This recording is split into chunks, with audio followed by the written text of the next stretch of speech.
We are broadcasting live. Thank you, and good morning, everyone. This is the meeting of Mono Council on Tuesday, October 8th, 2024. This meeting is being conducted both in chambers and by means of electronic participation as permitted by Section 238, subsection 3.1 of the Municipal Act 2001 as amended, and the Town of Mono's Procedural Bylaw 2020-42. We have a quorum. Just as a reminder, the emergency exits are in the rear of the chambers behind the gallery. Members are free to declare a pecuniary interest at this point or at any point in the course of the meeting, followed up in writing to the clerk. And I'd like to call on Councillor Mangtalo to do the land acknowledgement. We would like to begin by respectfully acknowledging that the town of Mono resides within the traditional territory and ancestral lands of the Ti-o-na-tani, the Ata-wan-daran, the Haudenosaunee, and Anishinaabe. We also acknowledge that the town of Mono resides within the treaty lands named under Treaty 18, the Nottawasaga Purchase of 1818. These traditional territories upon which we live and learn are steeped in rich Indigenous history and traditions. It is with this statement that we declare to honor and respect the past and present connection of Indigenous peoples with its land, its waterways, and resources. Thank you. I have a motion that Council approves the agenda of Session 16, 2024 as circulated. Councillor Capes? Could I? I'll need a mover and seconder. Oh, okay, Yeah. so I'll move. Okay, and Deputy Mayor Nix seconds. Councillor Capes? Yes, and could I make a request to amend the agenda for the in-camera session to include a potential litigation re a trademark infringement? Any objection to that? Okay, we'll add that to the agenda. Thank you, thank you. Any opposed to the motion? Seeing none, motion is carried. I have a motion that Council approves the minutes of Session 15, 2024 as circulated. Councillor Davey moves, seconded by Councillor Mangtalo. Any opposition? Seeing none, that motion carries.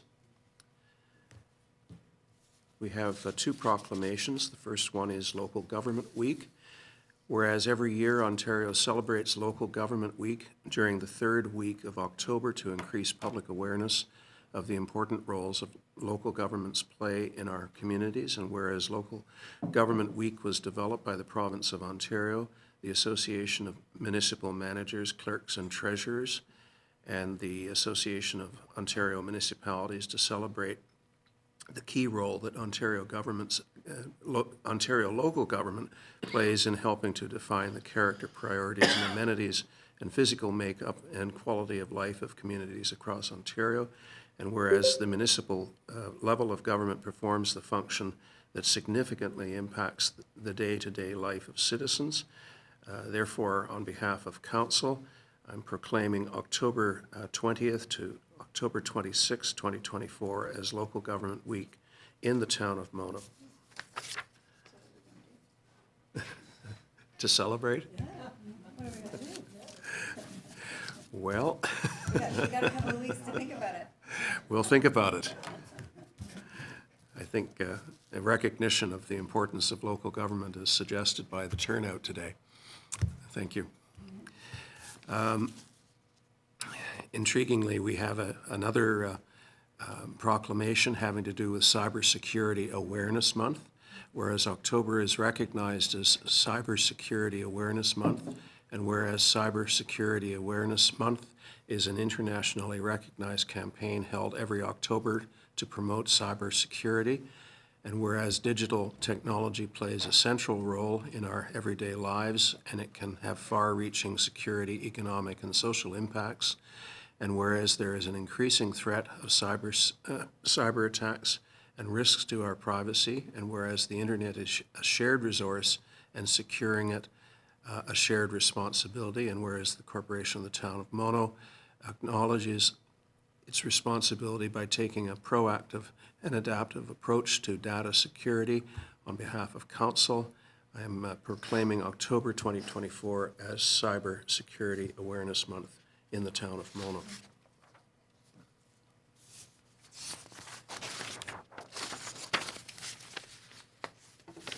Public question period. Your Worship, we have 3 questions that were submitted online in advance. The first question from Mr. Michael Park is, who provides internet service for town offices? Given our experience this morning, I think his last name is Murphy.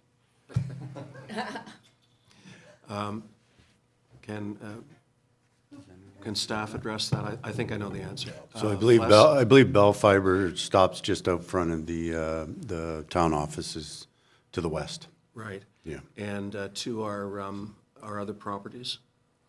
We have, well, Water has Bell and Rogers because we have redundancies for in the event of a failure of one. So our SCADAs are not affected. Mono Center, not sure, Kim.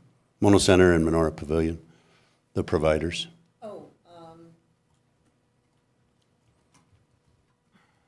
Mono Center, I'm just going to say that there is no internet at Mono Center.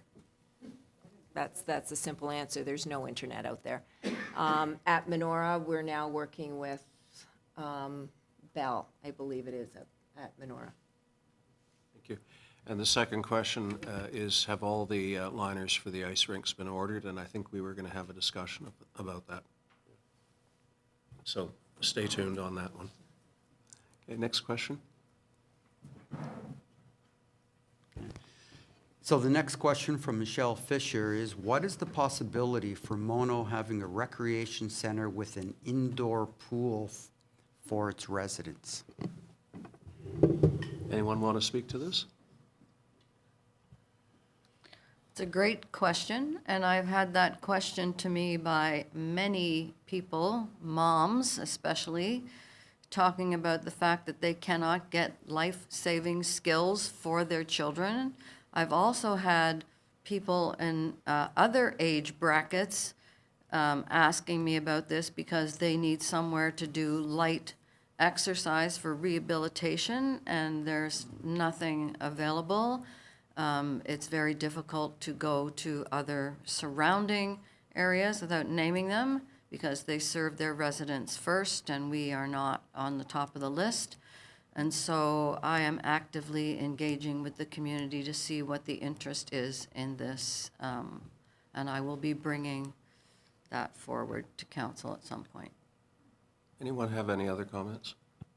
The second part of the question is that until this can effectively be done, is there a way that we can come up with an agreement with the town of Orangeville whereby residents can register for swimming and other recreational programs without waiting 1 week after Orangeville residents can register? It's an interesting point, and I've had some discussions with the mayor of Orangeville, who has signaled that they are looking for partnerships, and I think we can explore this with them. I know it is an aggravation that some of these programs fill up in that week, and our residents don't have an opportunity to partake. Yes. Thank you very much, Mayor. It is an interesting topic. Of course, I'm on the board of the Centre Deferred Recreation Complex, where we have an outdoor swimming pool that's well used by our residents and has terrific programs, but no, it's not an indoor. But this is big money, and if anybody is following what's going on in Orangeville, they have had an indoor pool with a problem that they've just opened. Millions and millions of dollars were spent on this pool, and no sooner did they open that one, but the one that they had been counting on being okay and great, and now we'll have 2, it also went down, and they're in the midst of trying to decide what to do with that. So I'm not surprised they're looking for partners, because they will be looking for money. And so that's a different thing than saying, you know, can we get lessons for some of our children? It would have to be, you know, a massive amount of our residents, I think, that would be able to avail of a swimming pool to to justify the huge cost of an indoor pool in 2024. Thank you, and good points. And yes, but we do need access to a seasonal pool. Having an outdoor pool is lovely in the summer when it's hot, but it doesn't do a lot for everybody. And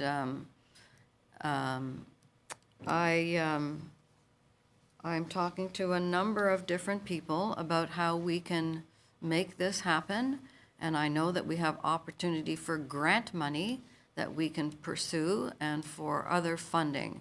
And so I'm optimistic that without it costing the taxpayers millions of dollars, that we will be able to secure a seasonal pool.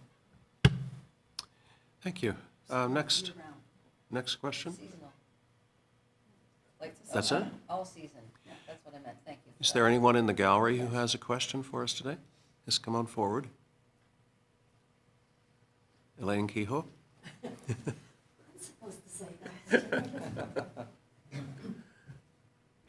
Elaine Keel, 388193 Mona Center Road.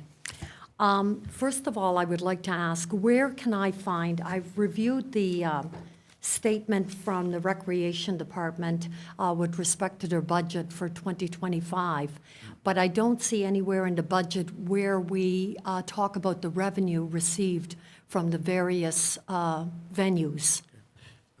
The reason, if I can, maybe Kim can elaborate, we're dealing only with the capital budget today, so the operating and revenue side hasn't been disclosed to us yet. Okay, so that will come out. It will come. The second question is, I would like council to consider a pause. We did acquire some money under the BT, the Bruce Trail, and that's $113,000, which is a considerable amount of money. Just less than a year ago, we couldn't afford liners for our hockey rink that has no membership fees and allows young people to congregate and have fun. I think that we should really take a step back before we start spending that money and look at our overall picture. I realize that the money has to go to recreation, and I think that's a good thing, but I don't think we should just start handing it out at this stage. We should really look at the whole picture. Yeah. Our deputy mayor is going to declare an interest because of the BT, Okay. Bruce Trail. I think the short answer is that we are going to re-examine our decision with regard to the liners. And I don't know when Kim wants to introduce us to the possibility of that, but any monies being collected for a reserve are obviously going into the reserve, and they do not get spent quickly. I mean, it's not something that they go in one day and out the other. Okay. And since we're talking liners, I find it hilarious that we're going to spend millions of dollars on a pool, which is a good idea. I'm not We saying haven't it's a made that bad. decision No. yet. I know that.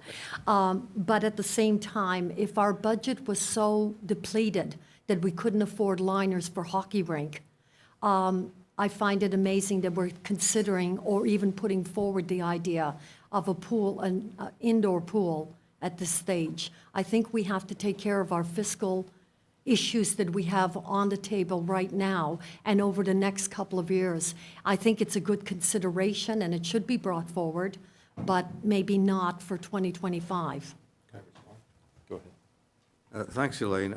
I want to point out that we're not considering that. It's the prerogative of any member of the council to bring up any issue that they'd like and present it, and that's what Mr. Capes has just indicated that she's going to do.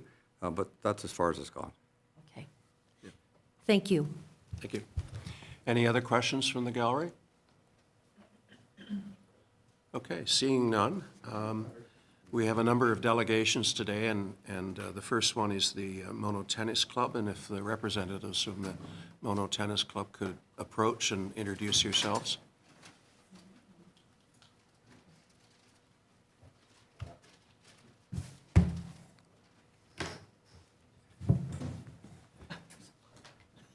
And if you could just press the I the think it's button. on. It's on. There you go. Yeah. Good morning, Council. My name is Patty Powell, and I'm the president of Mono Tennis Club, and beside me is our treasurer, Jan Howard. Just indicate in advance that each delegation has 15 minutes, but please allow for some time for back and forth with council. Okay. Oh, okay. Do we get a buzzer? You're going to tell me when I'm off? I have a gavel. Okay, well, no. Okay. Again, thank you, Council, for this opportunity. The Mono Tennis Club is a nonprofit volunteer organization dedicated to running recreational tennis programs for the residents of Mono.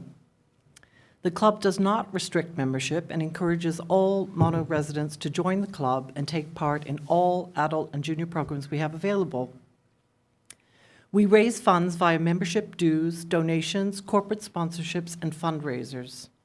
All the money and volunteer efforts go towards our courts and our facility maintenance, including court resurfacing, nets, windscreens, fencing, landscaping, club repairs, clubhouse repairs, adult and junior programs, community social events, and capital costs, like our new courts and washrooms.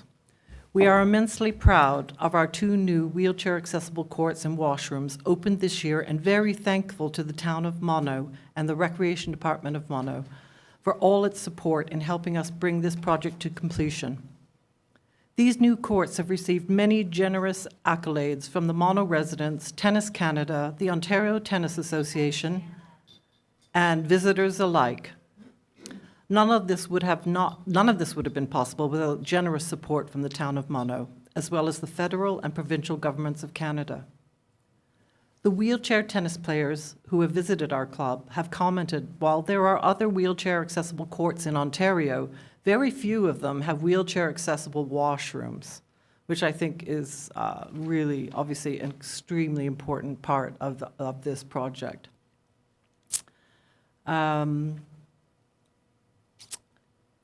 Yes, and Tennis Canada, we are working now closely with Tennis Canada and the Ontario Tennis Association to plan and implement wheelchair tournaments at the Mono Tennis Club. We are building our relationship with Ontario Power Network, which is the governing body for wheelchair sports in Ontario, and we will be hosting league days for wheelchair tennis players, which help players develop their game and meet other wheelchair tennis players. Our program so far this year, here's some information, just some data about our membership. So our 2024 membership consists of 194 people. 72% of our members reside in the town of Mono, including almost all of our young families. 8% reside in Caledon, 5% in Mulmer, 5% in Orangeville, and 5% list their address as Toronto, and so have a second residence in Mono, perhaps. 5% reside in other, which we have included Tottenham, Nobleton, and Alliston. Our noteworthy programs from this season have included support for the Make Mono Shine Day, which was a great event. We hosted a cafe and barbecue at the tennis club for participants who could come in and get a coffee and a homemade bun and a barbecue, which was also a fundraiser for us, so it was a great community event all around. We held an exhibition match of wheelchair tennis at the Mono Tennis Club at its grand opening in May. We offer lots of round robins. We do a Sunday morning mixed round robin, Tuesdays men's, and Thursdays women round robins every week. Wednesday evenings, we do a beginners clinic. We did 2 full-day summer camps this year for beginners and elite tennis players, because now that we have washrooms, we can actually do a full-day summer camp, which is really great. We did a Friday night sponsored social event at the Cliffs restaurant, which gave us free appetizers, and we played tennis from sort of 4 to 6, then we all went over to the Cliffs, and that was a great social event. In February, we organized a euchre fundraiser event and played euchre, which we know is very popular in our community. And that was a great fundraising event for us. We did dinner, we did homemade pizzas, and a euchre night. Monday, we do a live ball clinic with our Club Pro. Tuesdays and Thursdays, we have juniors from age 3 years old and up. Tuesdays and Thursdays, we have adult clinics. And Mondays, we have a women's A-level clinic conducted by our pro. On Thursday evenings, we have our interclub, the Dufferin Caledon Interclub League. And we have competitive A and B matches. And in fact, our B team won the championship this year. We do Grand Slam mixed doubles socials. That's on Friday nights, like the Wimbledon social, the French Open social, US Open, things like that. And we had, this year, we did two, as a fundraiser, we did two Ontario Tennis Association rookie tournaments where young players from all over Ontario come and play tournaments that the OTA organizes. And they pay us for the use of the club, the courts, so that we can use that money then to pay for maintenance and things. We had wheelchair tennis events this year, and we have our regular over 95 mixed doubles tournament, which means the combined ages of the two players has to be over 95, which means the young players get to play with the older players, which is a really nice social event. Patty, I'm just mindful of the time. Okay, how have we got? I think we need to get to the essence of your request. Yes, here it is now. council. Okay. So the critical issues for the club moving forward is our loan interest rate, sponsorship signs, $30 mono court pass in public hours, and lighting on the new courts. So starting with the lighting, oh no, we're going to start with the loan, in fact. The Mono Tennis Club is obliged and dutifully committed to paying its portion of the capital costs of the new wheelchair-accessible tennis courts, and that yearly amount is $4,262.80 per year over 15 years. Quite a huge undertaking for a small club with several disadvantages in our path to complete this task. We are current on this loan, which for the first 2 years had a zero interest. However, going forward, interest payments are set to increase to prime, which will make repayment exceedingly difficult to achieve. With the current prime rate at 6.45, the additional payment for interest alone would be $3,574 plus the principal of $4,362 for a total of $7,837 for the first year. Our call to action is we are asking that the interest rate on the outstanding loan be set at zero. Our goal is making this request is both to aid the club in meeting its obligations and to assure its future for the residents of the town of Mono. Shall I go to the next one? Yeah.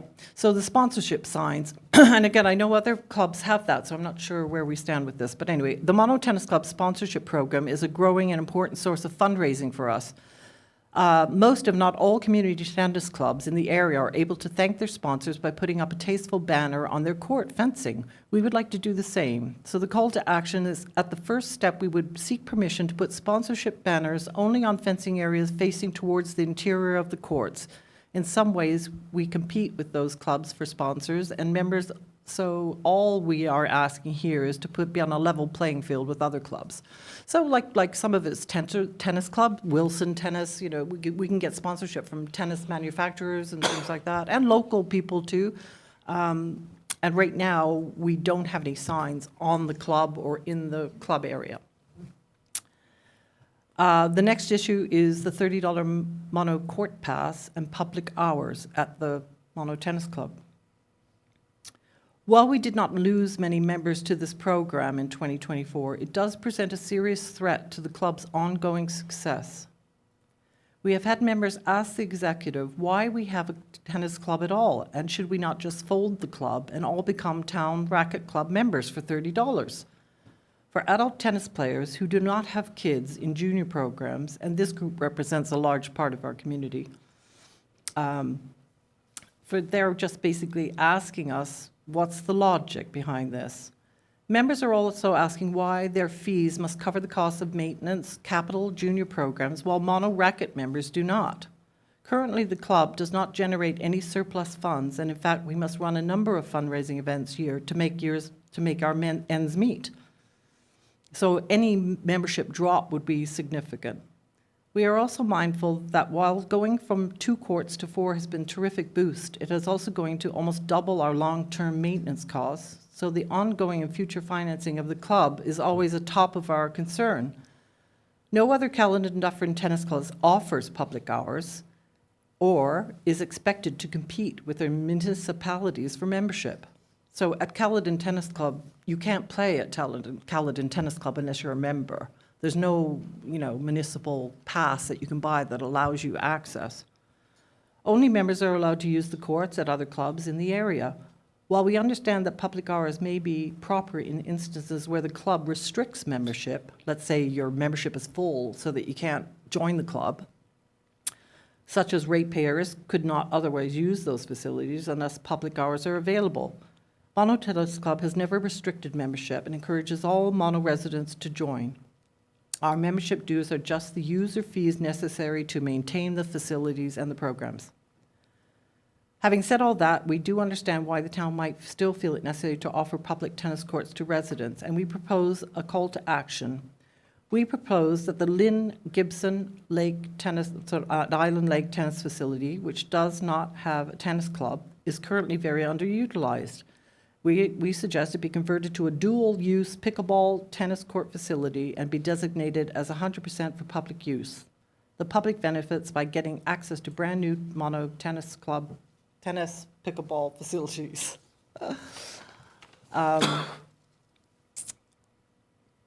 Also, this change might also encourage more use of the Lynn Gibson courts, which are very underused at the moment. Our last issue is lighting on the 2 new courts. While conduit has been laid for lighting on the 2 new courts, because of COVID and the resulting construction delays, there was not enough room in the budget last year to install the planned court lighting. It has come to our attention, however, that there is court lighting on the Lynn Gibson courts that are largely going unused. The Lynn Gibson community does not allow their lighting, the Island Lake community does not allow their lighting to be on past 9 p.m., while the lights at Mono Tennis Club are typically not turned on until about 8:30 or 9 p.m., except in the late fall. We propose that Island Lake lights be moved to Mono,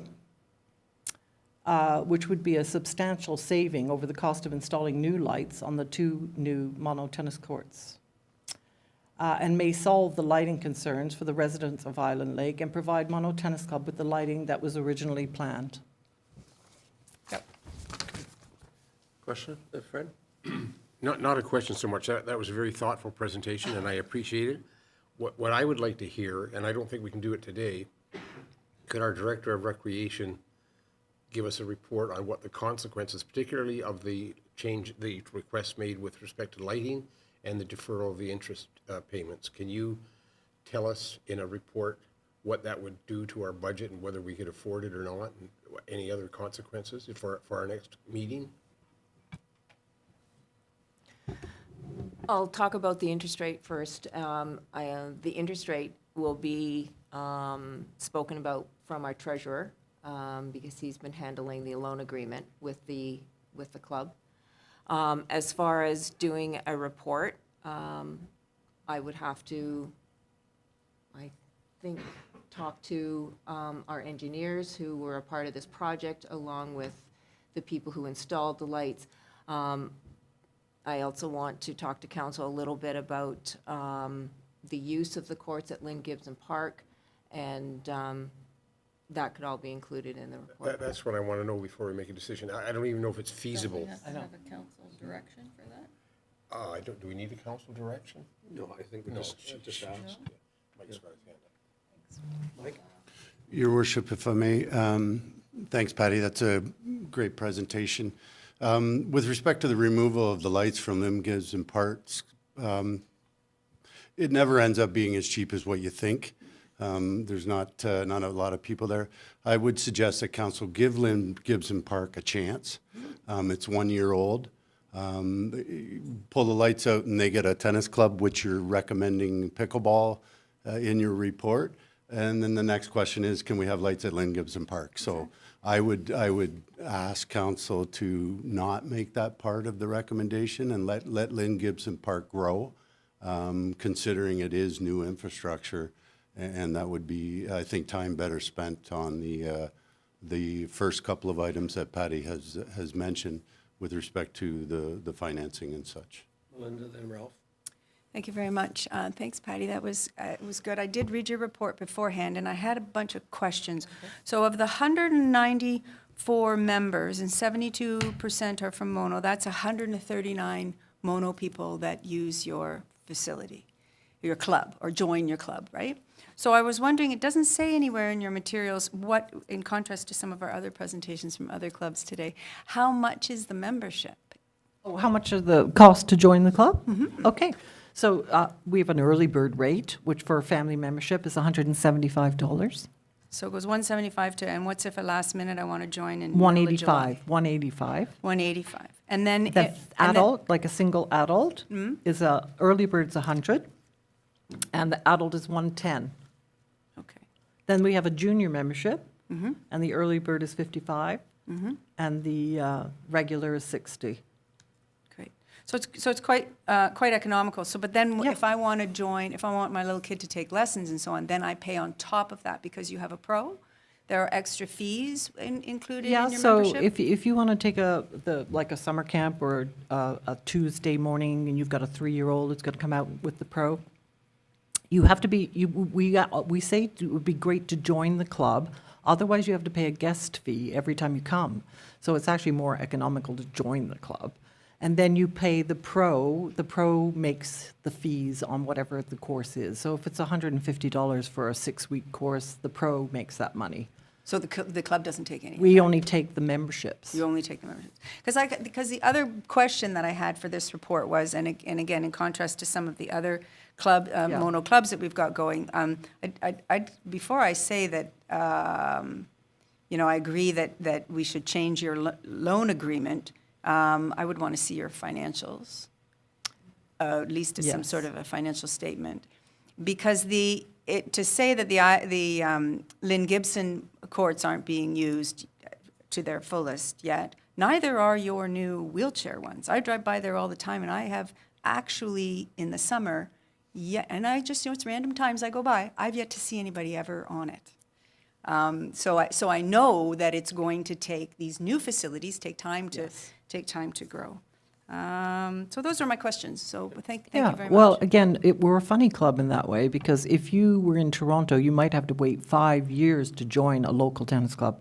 We do not have a waiting list, but our members have gone, when I joined the club, there were only 50 people, and now we have 190, so it's accelerating really quickly. So that was just as a follow-up, Yeah. that was another question I had. So if you've got the 139 residents Yeah.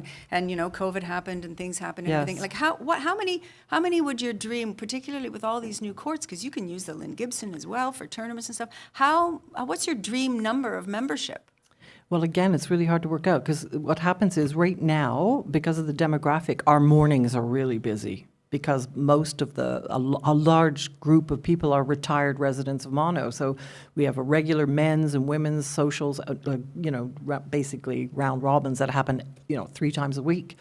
Then there's nothing in the middle of the day, which often happens at tennis clubs because it's actually too hot to be out there between 12:30 and 2:30 in the middle of the day in the summertime. So often there's a break in the middle of the day. And then we have evening programs, which is when most of our junior classes are, our interclub league, our socials, everything happens in the evening, which is why the lights become important. And also if the demographic's going to change, most young people work, so they're going to only be able to play at night and on weekends, and that's, again, why the lights are really important. Well, that's what I mean. So Yeah. therefore, there is a limited number of people that you could happily service for $185 each. Well, we don't who are want to gonna end pay up that. with a waiting list. Exactly. So So or waiting. maybe 250? Okay, all right. Maybe 250? Thanks for your report. As I think the entire council, is very supportive of recreation in here. And I have a background, as you may know, in rowing. I was the president of the rowing club, so I know a little bit about fundraising and financing. I am disturbed that you presented this report without giving us a financial report. I mean, that's the basis of what we think about, we want to know income and how you spend it. So that should be, I'll let you have it available now? I'd present it to the council now. We have limited time, but I think Okay. we need to have you file that with. Yeah, with And this is a criticism I have of, only one of the clubs has presented a good financial report. And so I think that's a real weakness. I'll just make my comments about things. Lighting on the courts, we haven't given the chance for Lynn Gibson club to have a club or to get going. So that's not justified. With respect to the court passes, I know that last year there were only four court passes for $30. That's what this year. that's what the director of recreation has told me. Yeah, she's No. shaking her head. Okay. I was going to get the I may have number from misunderstood Kim. you. I was going to ask him for the number, but I would say it's 100 and something. I'm sorry if there was some confusion with that when we spoke. In prior years, before the new courts were, and the new pickleball courts were put in, the town of Mona would sell maximum 6 annual court passes. Now with the new courts been put in, I'll look up the number, I do have an email about that, but we are well over the 100 mark. Okay, all right, that puts it in perspective. With respect to the loan interest rate, this is something that your club negotiated with the town. You made an agreement. You know, I don't know why you're trying to get out of this agreement now, and it's not a big deal. I mean, you've got an annual adult rate which is $110. That's a fire sale rate. That's a fire sale rate? Yeah, if you went to the rowing club, you know what you'd pay for No, an how annual much membership? is it? $425 per person, and nobody questions it. And the rowing club never comes to us asking for money. Once in 20 years, I think, they asked for development charges to be waived. Otherwise, they raise their own money, and they go for grants, and they're very effective at going for grants. And this is for new buildings, for rowing club, or boats, for docks, for everything.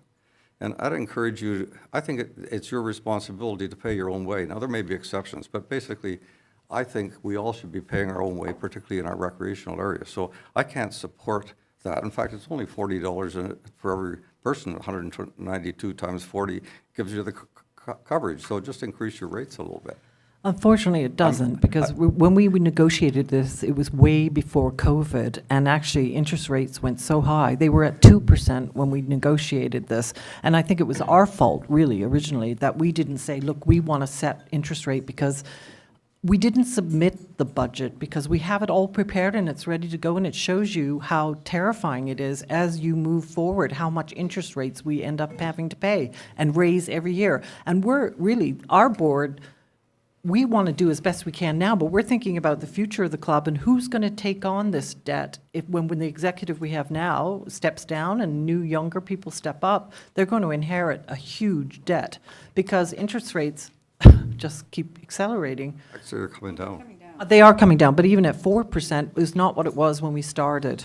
But you're asking the town people of Mono to take it over rather than yourselves, and I Yeah. don't think that's fair. Well, if we raised our fees to $400, we would lose all our members. I'm not asking you to do that, but if you raise them $40, you wouldn't probably lose Every anybody. year, we incrementally raise we do incrementally do that. And we do as much fundraising as our executive can actually muster. And in this year, we probably raised over $5,000. We raised our contribution to the loan through fundraising this year. So we do work rather hard at trying to raise money for the club. I'm going to have to Yeah. move the meeting along. I really am going to have to move the meeting along. Yeah. I make one observation, and that is I can remember sitting in council in the 1990s and having a debate with the then executive of the tennis club about the hours available to the public. And I felt very strongly that there should be, hours available to the general public. They shouldn't have to join a club in order to use a town facility. And maybe if you could provide, or Kim could provide us with some indication of the hours that the club has exclusively versus the hours that the public can go and play. Right now, the public has 50 hours a week. Okay. But I'd like to know which 50 hours. So I'm going to leave it at that. Thank you very much. You've given us a lot to think about, and we'll be Good. and we'll be back to you. Thank you. Thanks very much. Yeah, go ahead. Thank you very much. So a couple of things come to my mind. As I look at this, I think it is a collaboration between the club and the town is representing the taxpayers' dollars that have been invested. I think we need to remember that. Also, I would like to know the percentage when you give us the financial reports about what percentage the town invests, what percentage the club actually invests. I think you need to do some comparisons to other clubs to find out what a competitive rate is.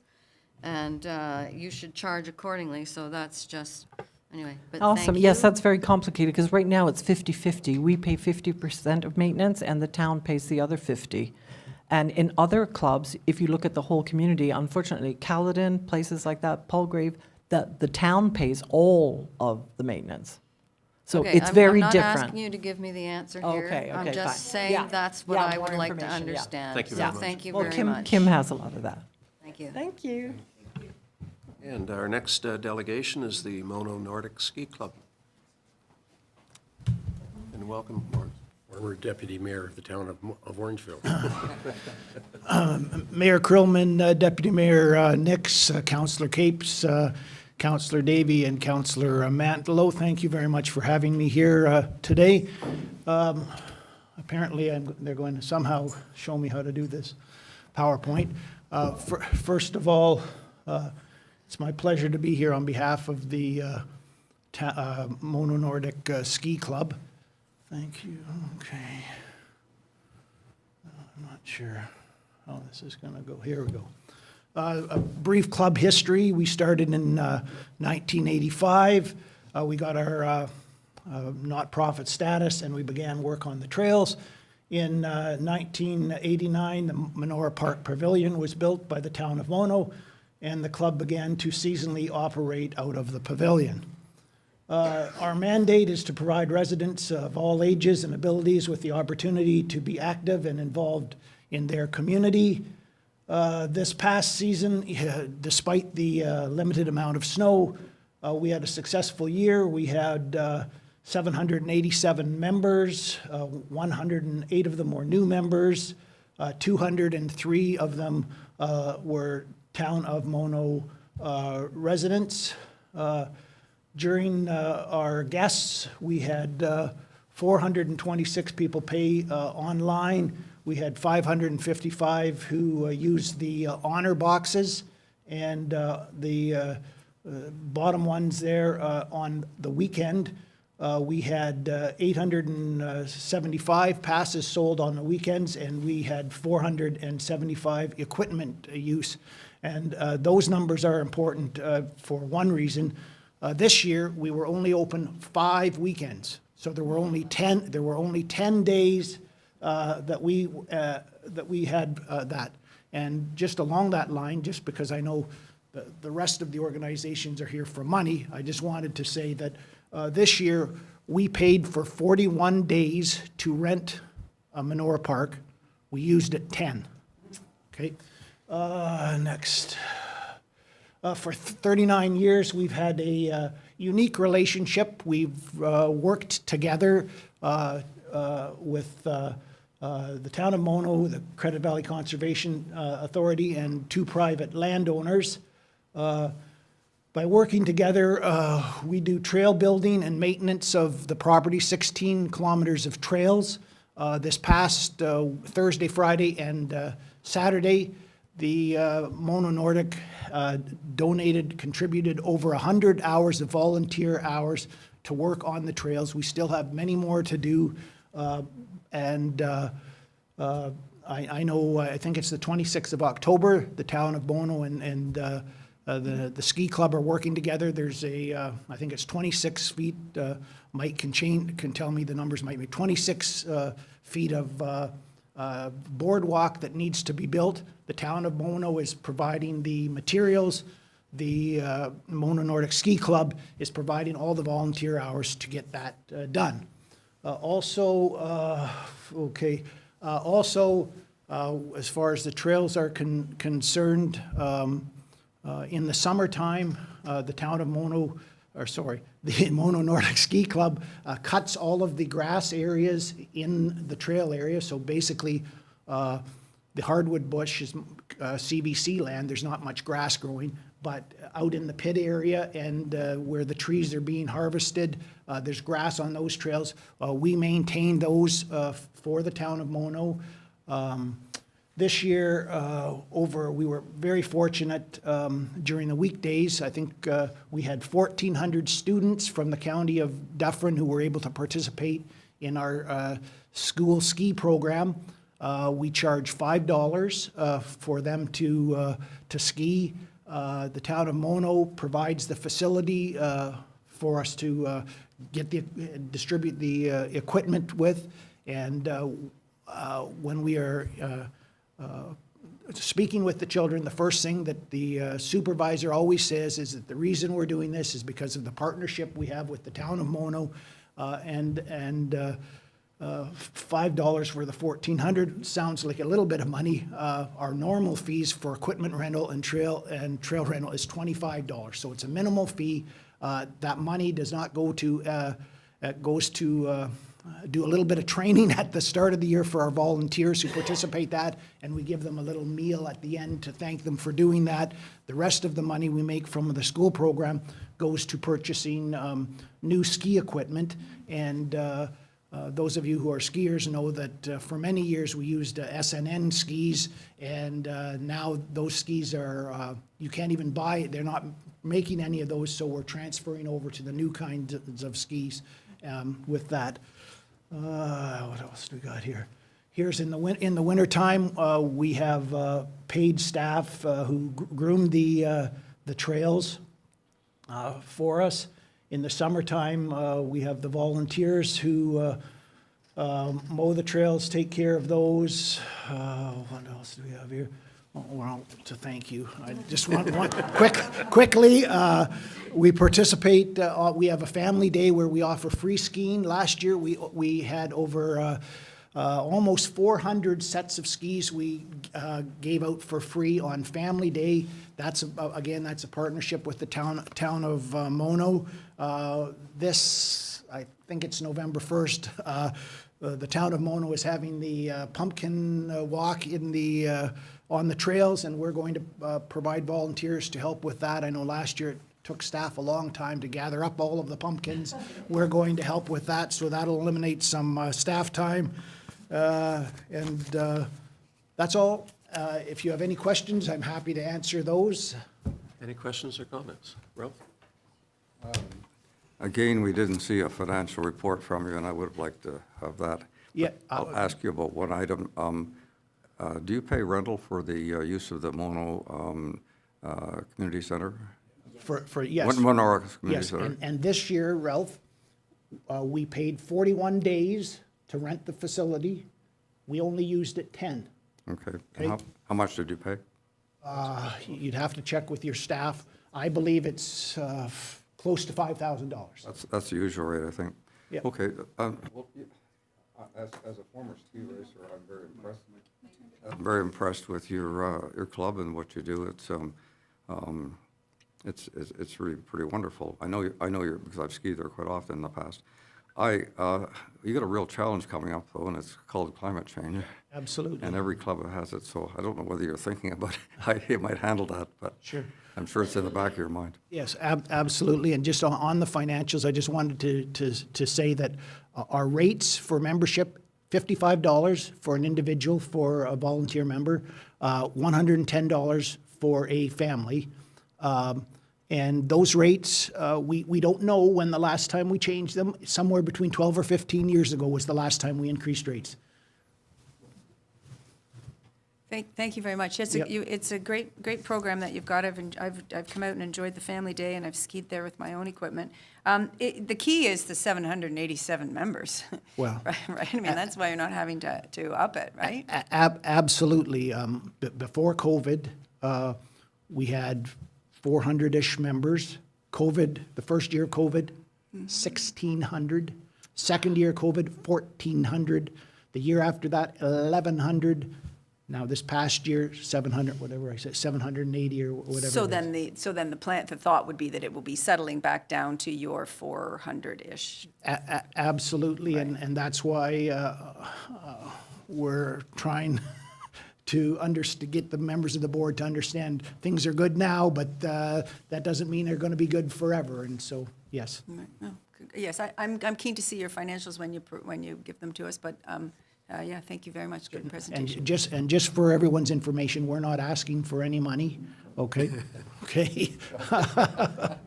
And I just wanted to thank you, Warren, because if you were asking for money again, I would have had to declare an indirect conflict of interest and leave the room, but I didn't have to Sure. because you didn't ask for money. Yep. And I heard your presentation. as a former Jackrabbit coach and as a coach up till last year with the school program, I can just tell the audience that it's a fantastic program to see those school children get off the bus and come down there and enjoy a day of skiing. The only thing I would criticize is you mentioned that you had a day of training for the school program coaches. You missed me, maybe because I've been doing it too long, but I didn't get any training last year, and I probably need some. The food is really. Thank you. Yeah, thank you very much. And one of my favorite ladies' days is to come to the Ladies' Day ski. And I missed that. I'm Some years sorry, we've walked Elaine. around the neighborhood because there's been no snow. Yes. And sometimes we just, stay and party because it's too icy. Well, but it doesn't matter. It's still always a great day. And so I just want to thank you because I think the Mono Nordic Ski Club is definitely acts in a collaborative spirit with the town and with the citizens. And the other thing I'll say is I was always disappointed when my children went skiing, cross-country skiing, and didn't come to the Monora Park. But my one daughter went into cadets, and we went there at night skiing to get her practiced up for biathlon. Very good. So thank you very much. Okay, Well, thank you very much for the presentation and the work that the club does. thank you. Thank you. Next delegation is the Monora Lawn Bowling Association.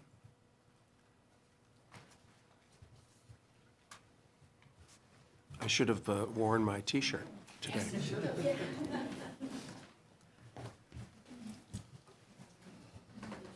If you could just state your names for the record.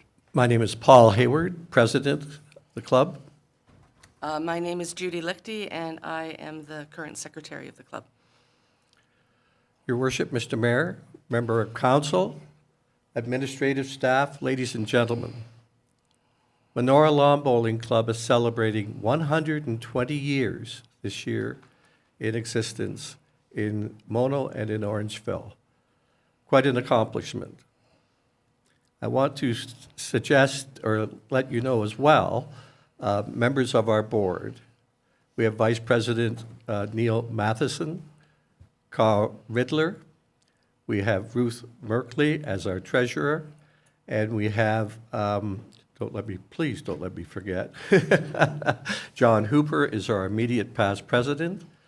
We have past President Aileen Coley here today as well.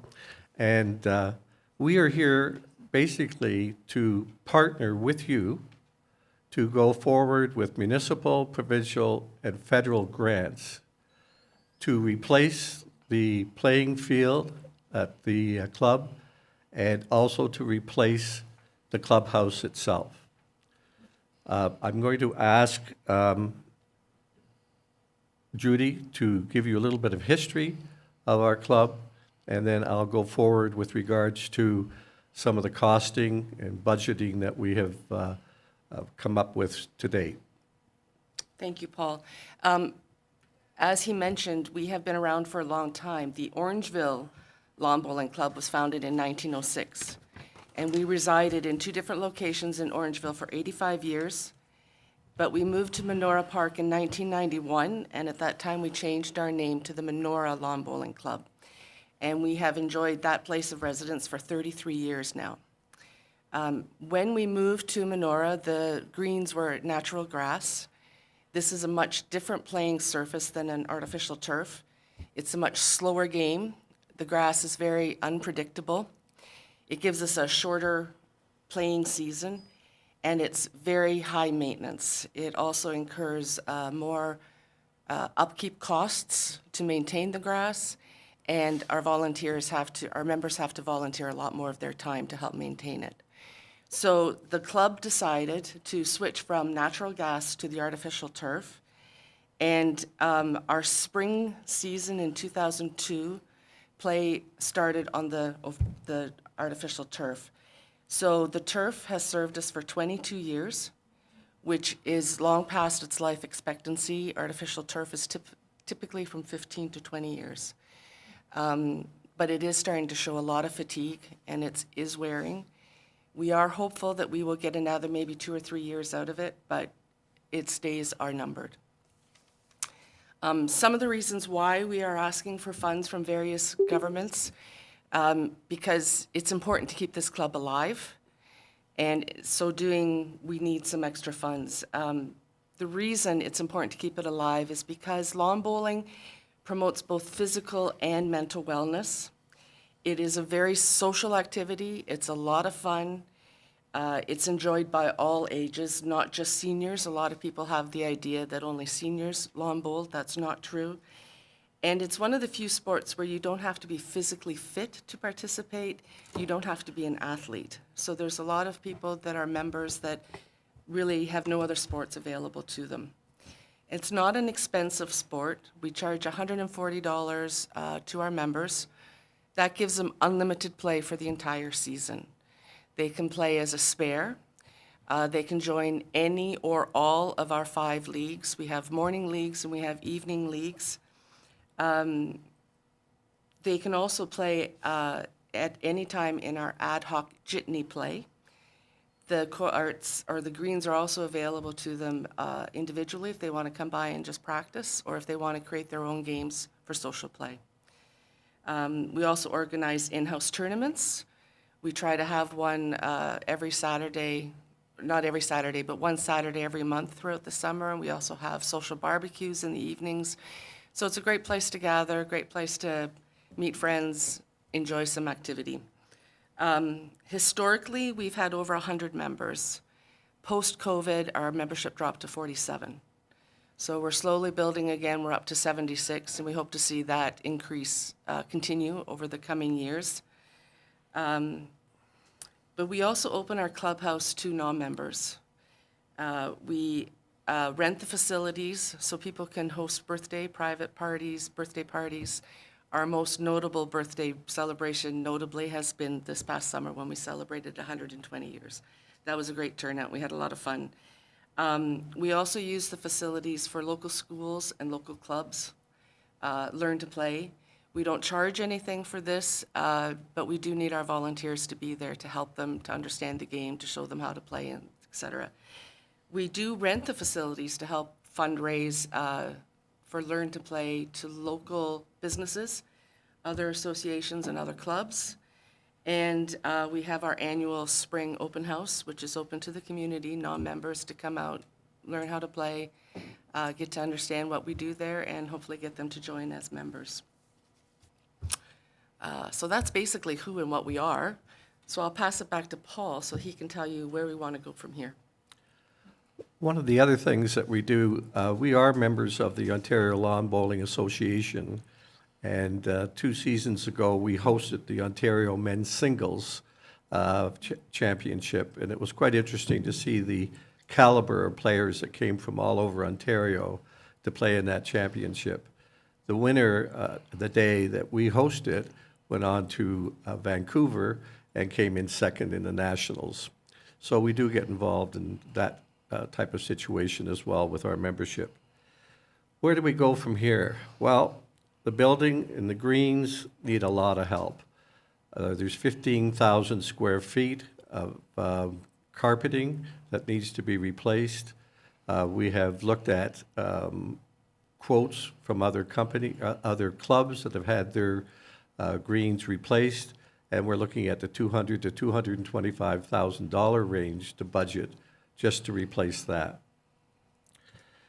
We have been repairing on our own various problems with regards to the clubhouse.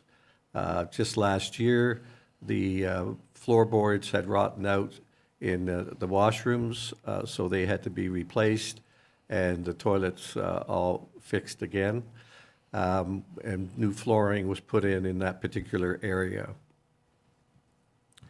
The building itself, the exterior paneling is starting to deteriorate. I was afraid at one time that it might have been asbestos, but thank God we had to test it, and it's a fiber board that is starting to flake, and even signs of mold have started to show. Okay.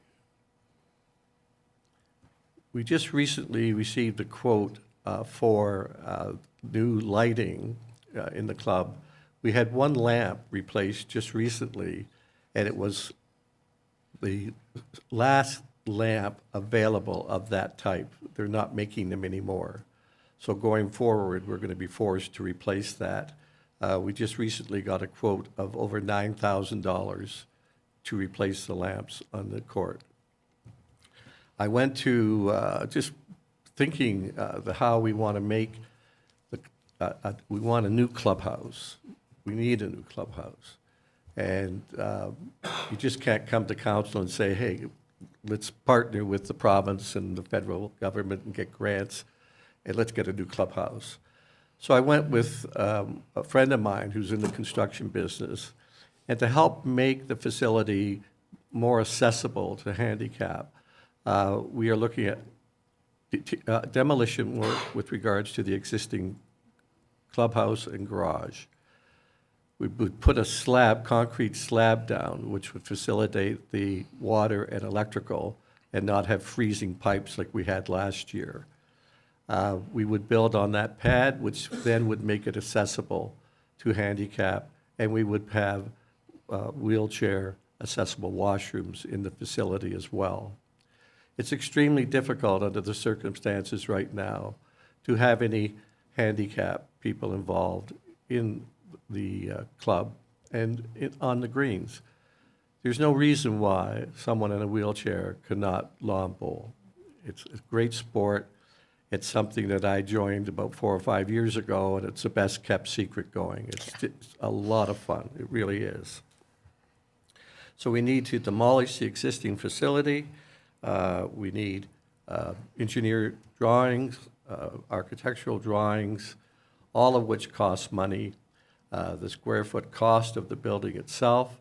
We're probably looking, totally between the playing surface and the new clubhouse in the $500,000 to $600,000 range. Might seem like a lot of money, but on today's costs, if you've done any renovations or construction yourself, you know what we're looking at. So we're open to questions. Yes. Elaine, and then Fred. Thank you for your presentation. I've looked at that as I've been to Monora Park and gone, I'm going to be there soon. Anyway, but You could be there now. Yes, I could, well, soon. Who owns the lands? Town. The club owns the lands? No, No. the town. The town, Town. sorry, I misheard you. Okay, that's It's leased. It's leased, yes. leased from CVC? The town leases the land from Credit Valley. So it's all connected to that whole Monora package? Okay, great, thank you. Sounds to me like outdoor lighting procurement en masse has some opportunities. And I appreciate the accessibility accommodations. I think that's fabulous. One consideration question. Would you like to be the first indoor lawn bowling club? Too late. There already is one. Yeah. Okay, would you like to be the second? Love to. Love to. You would, eh? Sure. Awesome, because if we had a rec center with a pool, it would be great to have a lawn bowling platform inside. I was going to give you a suggestion to help you with your full-season swimming pool. Yes. That new hotel has a pool. Maybe we could contract with them to have lessons and The facilities Hampton within the Inn and pool. Suites has a pool inside? Yeah, I'm pretty sure they do. Oh, did they get a permit for that? Oh, anyway. Okay, no, thank you for that, and thank you for wanting to talk about being an indoor. We're open to That would make anything. you fully accessible. Yes. And it Oh, is, I mean, people really do miss the sport in the winter, especially those who have no other sport available to them because of their age or a handicap or something like that. It would be great. Okay, thank you for that. Fred, and then, Yeah, I just wanted to thank you for your presentation. My assumption, I know you said it isn't quite true, but is that it is a club mainly for older? It is not. Okay, but you do have a lot of senior citizens. And I was going to point out, because you mentioned your drop in membership after the pandemic, John and I have a report to read for this Thursday's county council meeting on seniors in Dufferin County. And the projections are over the next couple of decades, the people, they call seniors 55 and older. That's the fastest growing cohort in Dufferin County. Not only that, if you take the 75 and over by 2034, they will represent 9.8% of Dufferin's population. So you've got a growing base to look for membership. I think you provide a really valuable service to our community and Dufferin County. And I would hope, I know $500,000 and $200,000, I have no idea where the town could help or get the money, but I'm sure our Director of Recreation has listened, and I hope we consider these requests seriously.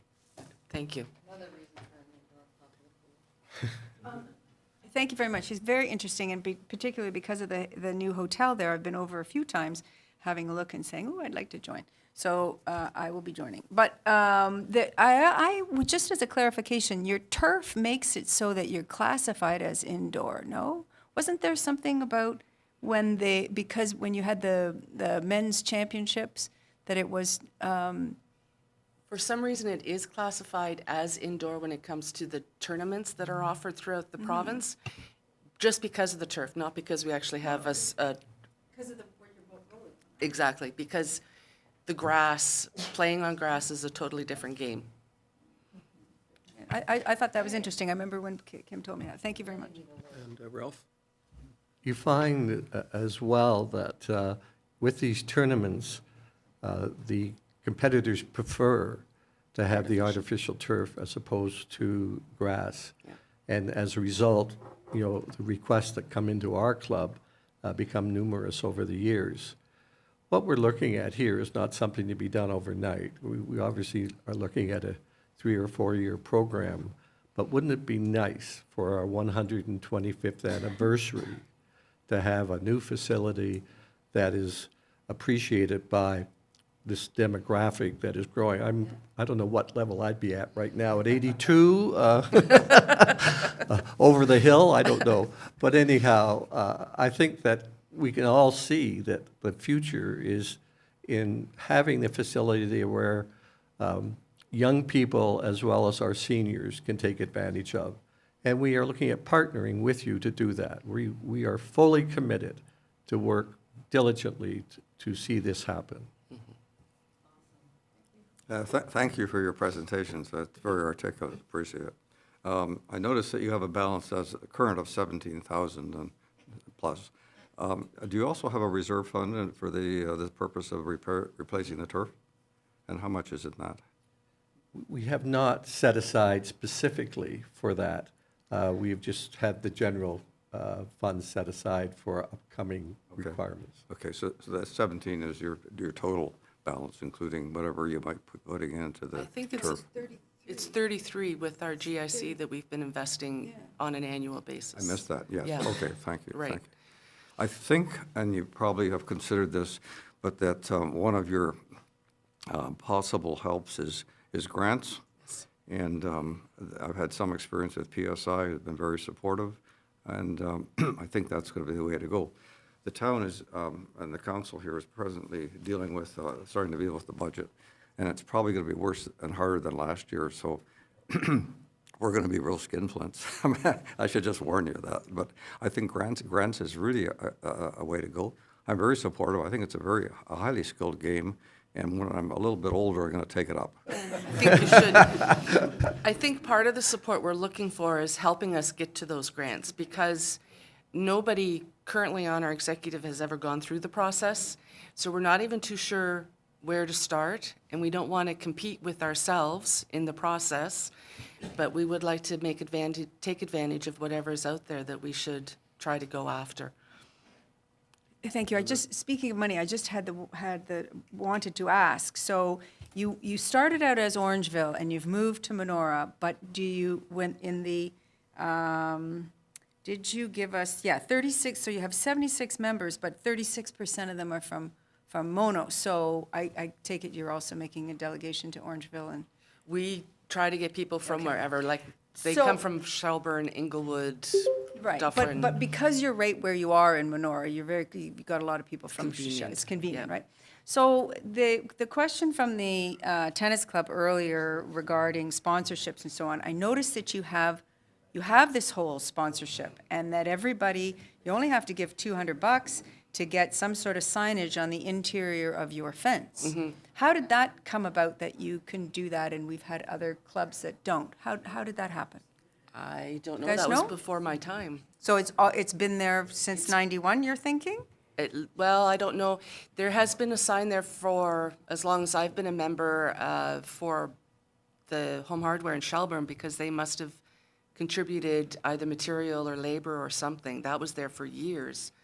It's not there now because they're no longer a sponsor. So you do follow So up we do and- follow right. up with them, and we place the signs and the banners and that So type that's of an thing. active It is an thing active, for you. ongoing thing, yes. Okay, thank you very much.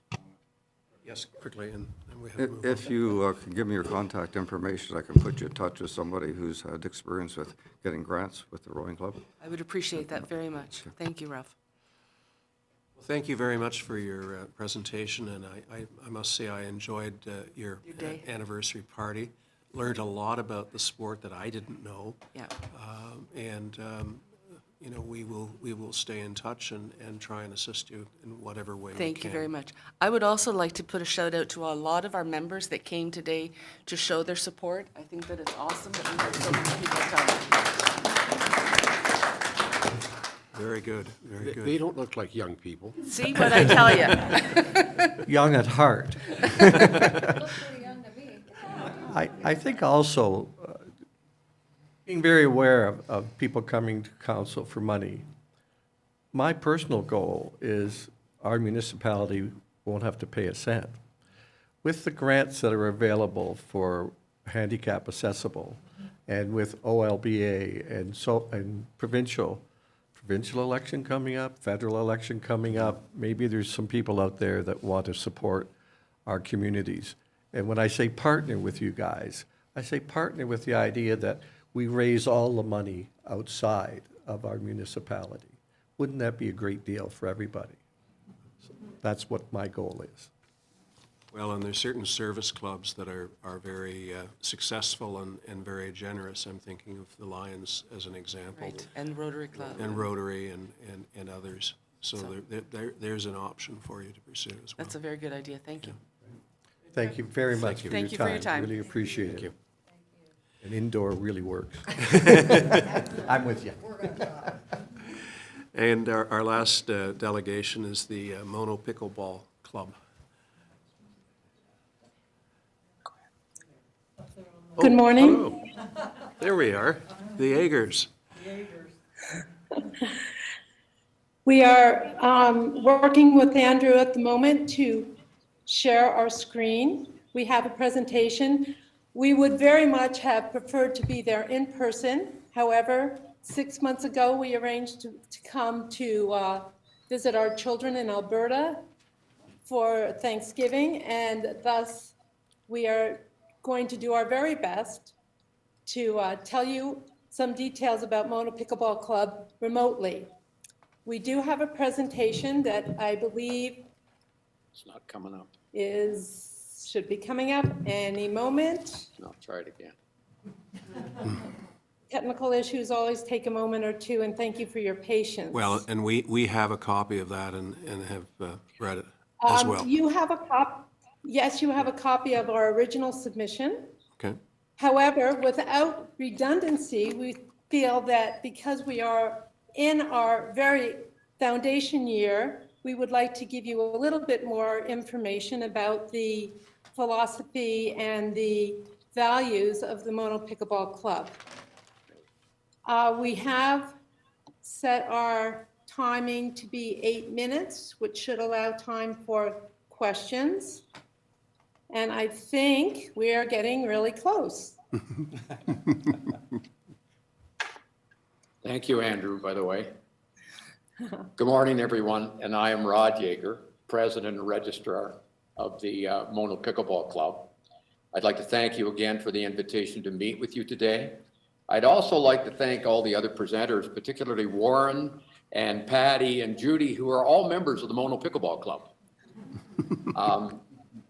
We're here with the support of the Mono Pickleball Club Board of Directors, and we're very excited to share the inspiring journey of the Mono Pickleball Club with you by capturing some key milestones, challenges, and future aspirations of the club.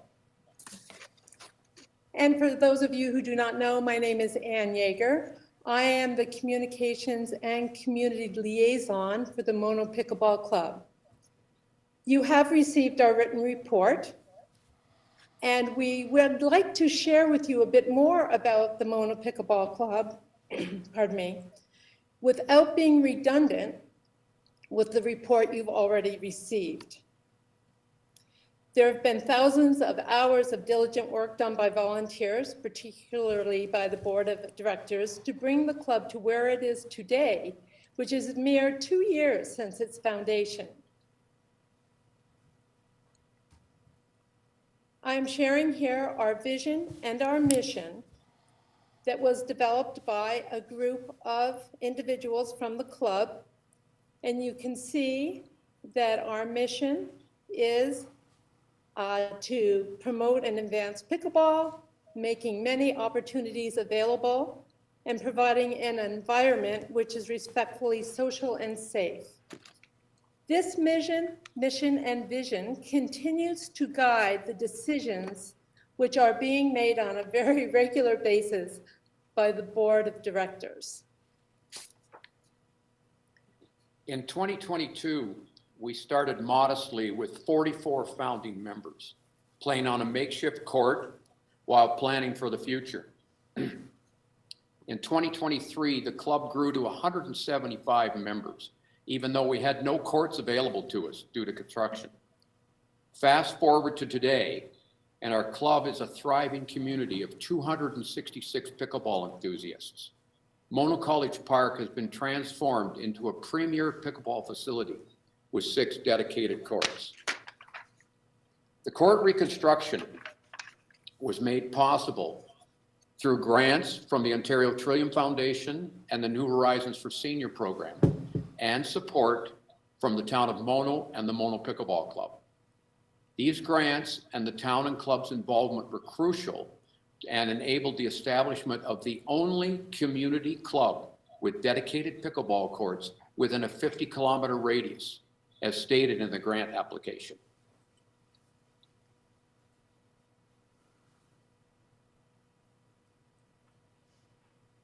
The grand opening celebrated this achievement.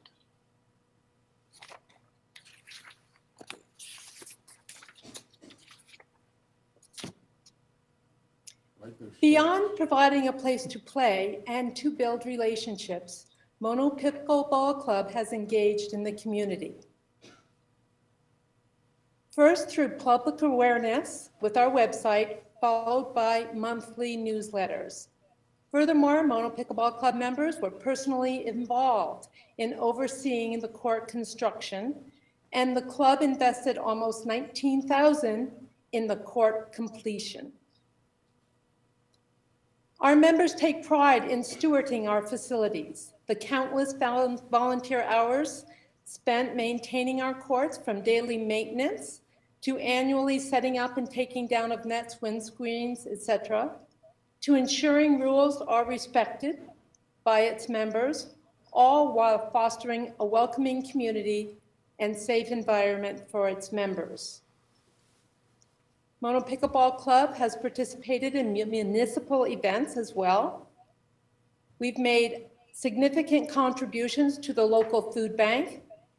We were involved with Winterfest and Make Mono Shine. This demonstrates our passion that goes beyond promoting and advancing the game of pickleball in our community. We have also organized multiple tournaments for our members, ladder play, and other special events for our members.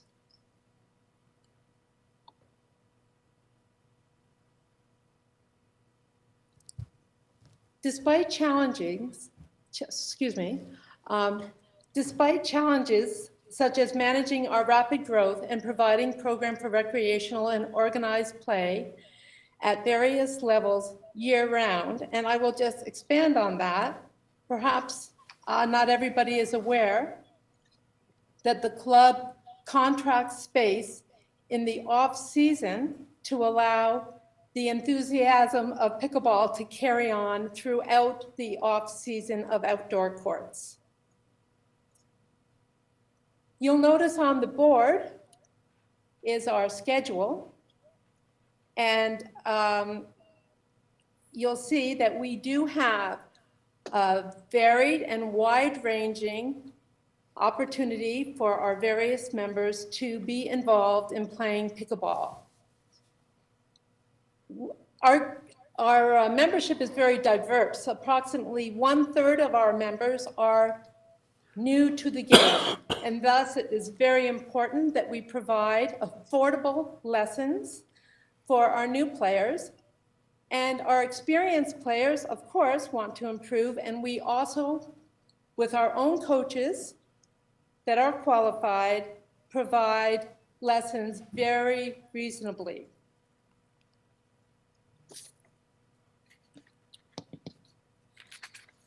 Mono Pickleball Club implemented a membership wait list for 2024 to manage our growth effectively, maintaining our commitment to high-quality programming, affordable lessons and clinics, while providing an environment that encourages sportsmanship and where interactions are respectfully social, safe, and collegial. Our membership registration was open to the wait list 4 times during 2024, and those who wished to join were able to. Throughout this process, we cannot stress enough the need to build capacity at each step as we develop. We do not have 30, 50, or even 100 years of history from which to draw. As 2024 is essentially our inaugural year, it is critically important that the foundation is set for long-term viability and sustainability.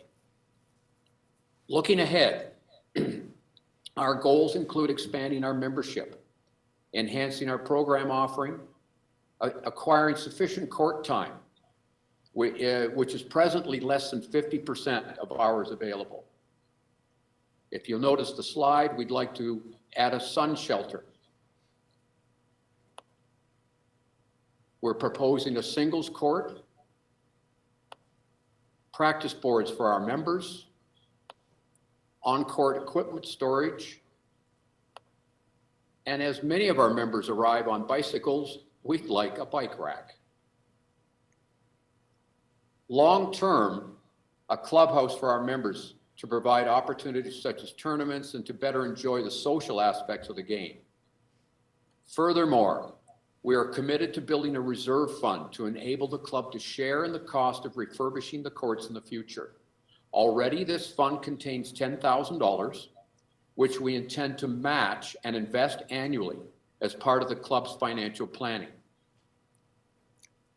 These ambitions are essentially for our long-term sustainability and capability to meet the growing demand for pickleball in our community.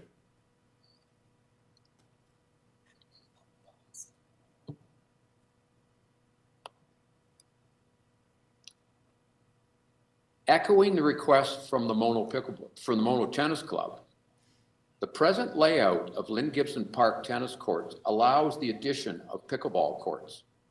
With 32 feet between the existing courts, one option would be to add a pickleball court between them.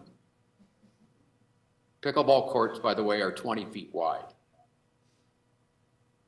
Alternatively, lines can be added to the current tennis courts to allow participants to use the existing nets.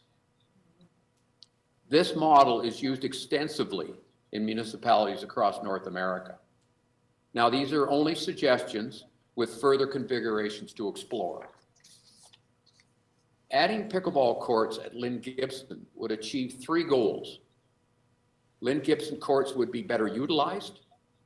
It would provide the community with another location to play pickleball, and it would seamlessly provide an opportunity for additional court hours for Mono Pickleball Club members at Mono College Park now and in the future as the club continues to expand.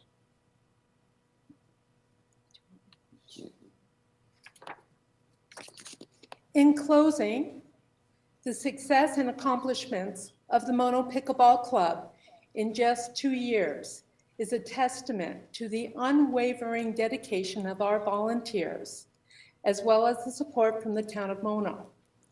We're excited about the future and look forward to continued collaboration with the town of Mono to grow and serve our community. We thank you for your attention, and we would be happy to take any questions you may have. Thank you. Any questions? Linda? Thanks very much, Ann and Rod. It's a good presentation. Nice to see some financial numbers. But the presentation that was in your the package, the agenda package, only commented that there were 80% of your 266 people were from Dufferin. How many are actually from Mono? Do we know that? 79 of our members, so like 29.6%. Okay. And then, that's great, thank you. And then I also had a question with respect to, I think it's a bit bold yet to start taking over Lynn Gibson when we haven't even got tennis going, but I see from the drawings that yes, you could add pickleball. And where is it that you'd like your dream, where is it that you want the clubhouse? The clubhouse, and this has been conversation for a while, it would go on the east side of the courts where the main gate is. Right, okay. So my question then, you presented that you got for this, where there was a grant from New Horizons and that you paid Mono, but how much for all of this, Kim, was Mono's contribution to making the pickleball courts at Monora, at Mono College?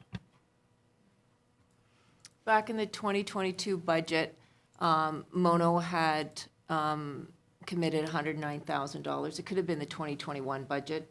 2020, $109,000.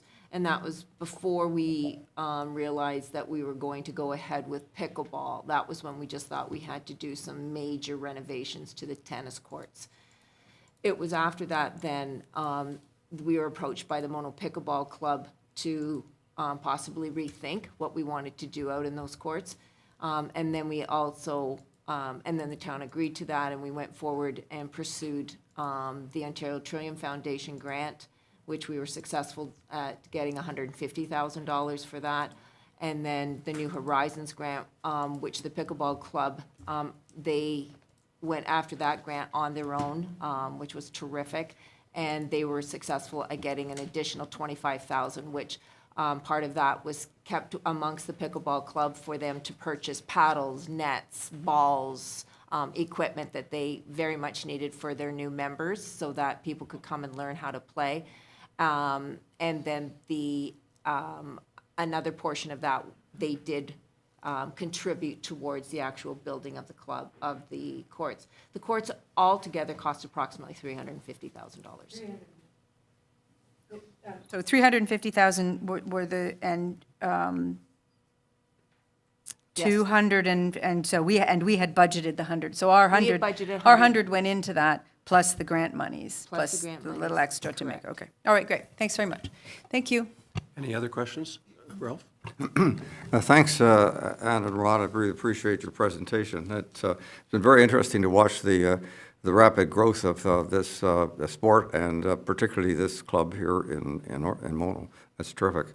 I've tried to go through what financial information you give me, and I would appreciate seeing it down as in the standard form of revenue and expenses, et cetera, to understand it a little bit better. I particularly am pleased with your suggestions for physical additions and your plan for a reserve fund. Thank you. If I might add, Ralph, that you'll have the complete financials by the end of the meeting. Yes, thank you both for presenting, and yeah, this sport has caught on like wildfire. I want to thank you for your collaborative spirit and your commitment to community, and I think I can find you a shelter. Wow. That's what I call collaboration. Fred, anything? Well, thank you very much for your presentation, and your success is demonstrable, and we really appreciate what you're doing and the community building that is going on as a consequence. Thank you again. Thank you, Mr. Mayor. And we can't see the audience, but we hope there's a group of our members there. Oh, yes, yes, quite a few. Quite a few. And that concludes the delegations, and my thanks to everyone. We have gone over the limit by only 7 minutes, so we're in pretty good shape. So we're going to have a 5-minute break, but it will be 5 minutes only because we have major stuff to do after that.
We are back live.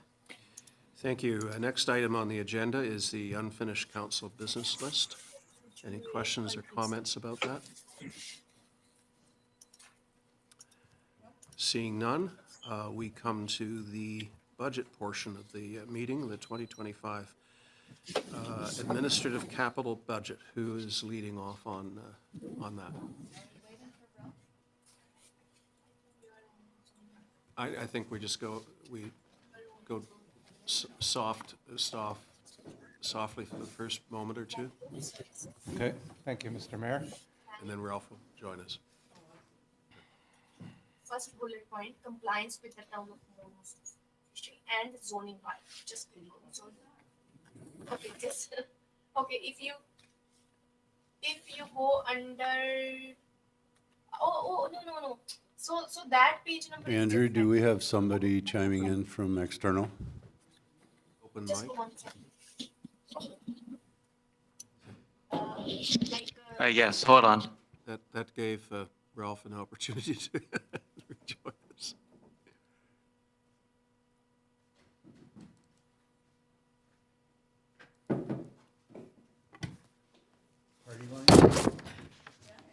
Yeah. Okay, Les. Okay, thank you, Mr. Mayor.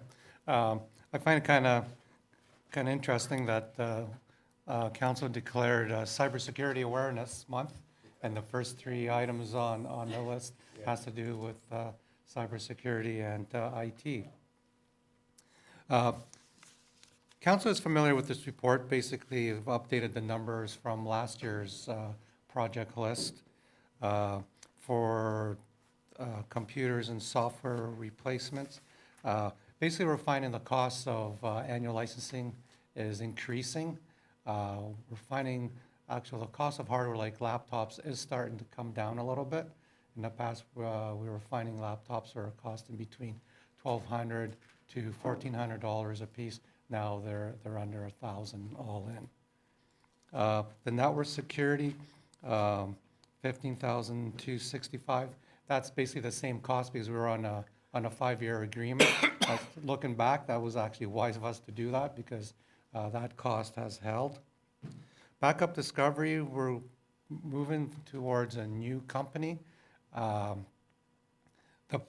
cost, because our contract is expiring this year, the contract for next year is over $30,000, which was a jump from 11. Through calling, we found another supplier, and even though it's basically double the cost, it's not $30,000. It's coming in at $23,500. And that's basically our data is is saved up to the cloud on a daily basis. And because our data is growing so much, we have added capacity as well. The asset management study update. This is the last phase. Council went through the last couple of years. First was the core assets, which included public works and waterworks. This year we completed Watson came presented the non-core, which was administration and recreation assets. Next year, it's the final step where the study is all pulled together. Here's your assets. Let's review the level of service. Can we meet these levels of service? And how are we going to fund all this? So that has to be completed next year, and that's being financed out of gas tax, as the last 2 updates were. And council has made a commitment in the past during the term of council to do a market salary review. So that time has come for next year, and the cost of that is $27,120, including HST, in comparison to the previous cost, which was between $24,000 and $25,000. So not a huge increase compared to the past. And then 2 requests to put into the Klondike Pit Reserve of $10,000 for future rehab. This was not done in the past 3 budgets, but hoping we could get the ball started again and make that $10,000 contribution. And then, of course, $15,000 to the HVAC and lighting replacement reserve. That's basically my report. If council has any questions. Okay, questions, comments, Elaine? Thank you, Les.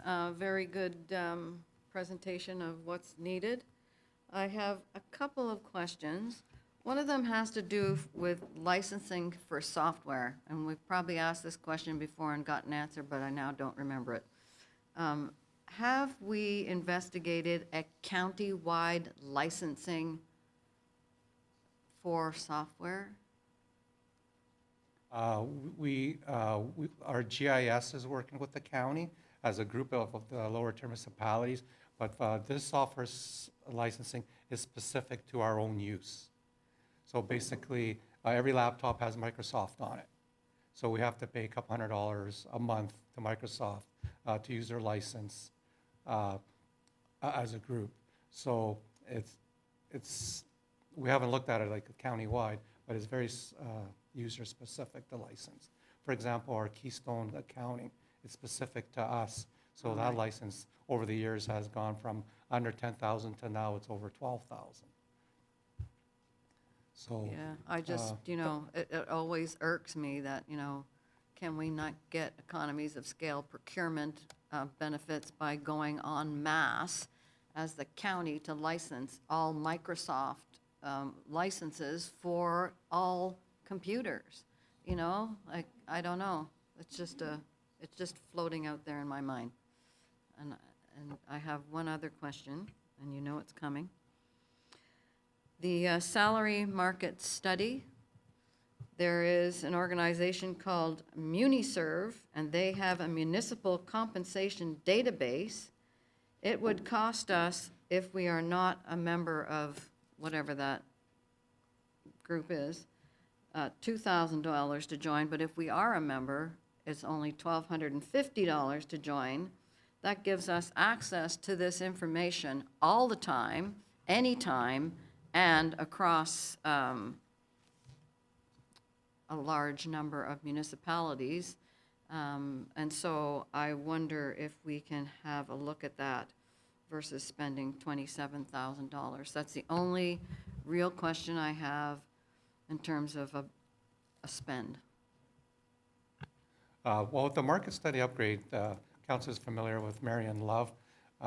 She does more than like a market, pull in different salary levels to our comparable group. She reviews our job descriptions, makes sure they're up to date. She also does the pay equity at the same time. And with the pay equity, all our salaries for all of Mono are on the grid. And then internally, she does analysis, which we do see at staff level. She runs like a regression line. So basically, to meet pay equity rules that she follows or regulations, that line moves. So the top end might move a little down, and the people that are not making what they should be compared to the higher levels are moved up. So kind of there's a balancing thing as well. So there's that expertise that we rely on. Yeah. Yes, thank you for that. And if I'm not the expert on what MuniServe has, but I think it's worth investigating because I believe that is also part of what that municipal compensation module service, whatever it includes. So I would think it'd be worth investigating to see if it would answer all of the needs. Ralph, and then Thank Fred. you. Thank you, Your Honor. Les, thanks for this succinct presentation. About the salary market study, just roughly, what time of year will we likely get that report? Probably by summer. The last one was completed and presented to council in August. Yes, okay. The amount of 50,000 is a glaringly round figure. No, 27. Asset, I'm sorry, I mentioned, it's the asset management study that I wanted to know when it was going to be. Okay, you said salary. Yes, I didn't realize that, thank you. Okay. When will the asset management study be presented to us? It has to be completed by July 1st. No, okay. And the 50,000, is that a, It's a round number. It's funded out of gas tax, so basically whatever the cost is, there'd be an offset. The last two came in just under 40. Thank you. Yeah, just a quick question on the salary study.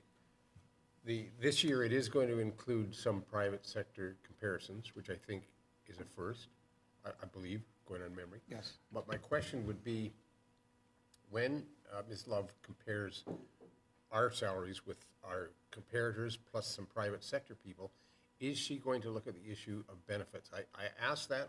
I'm not pretending I'm an expert, but it's been suggested to me that whatever our salary levels are, and we used to have a deputy mayor who made this argument quite strongly, part of compensation for staff is the benefits they receive.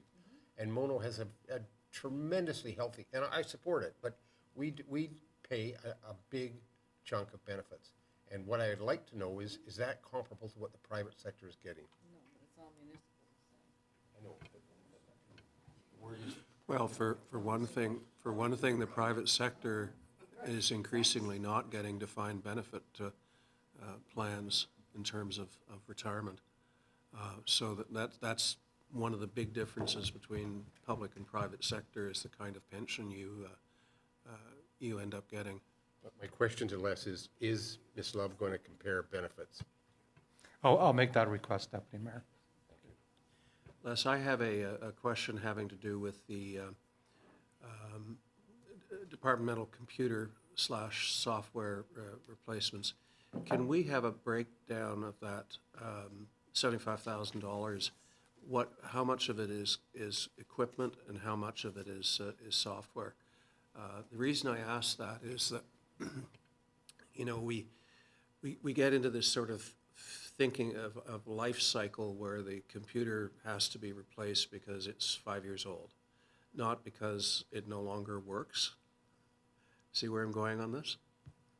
And I know we try and make things last and we run them into the ground maybe as opposed to being on a refresh cycle, but I'd be interested to know how much of that is equipment, and is it absolutely essential that equipment be replaced this year?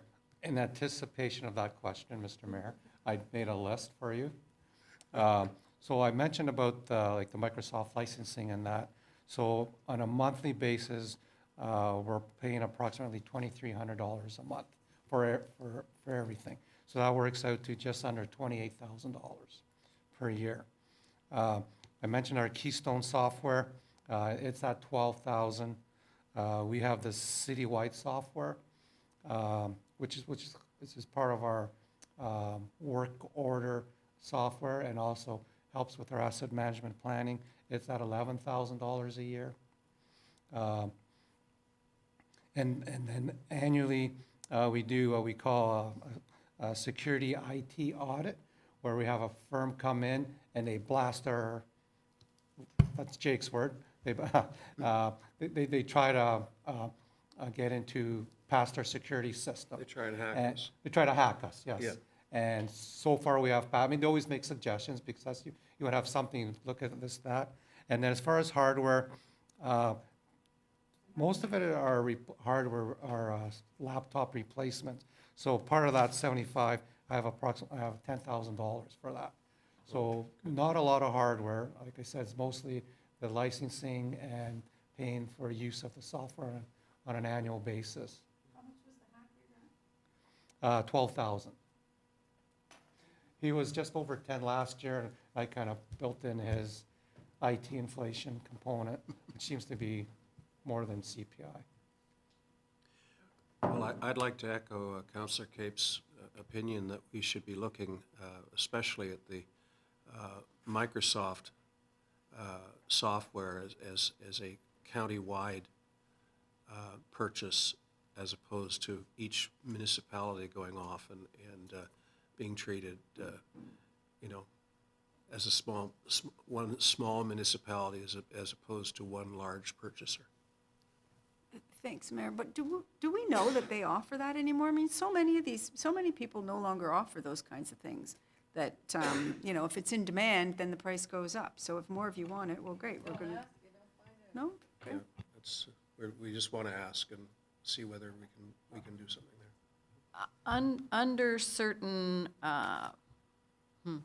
there are certain opportunities under a membership to actually purchase through a systems company and get that licensing. So for procurement, is there a procurement opportunity such that every single municipality in Dufferin County could be joined and receive that benefit?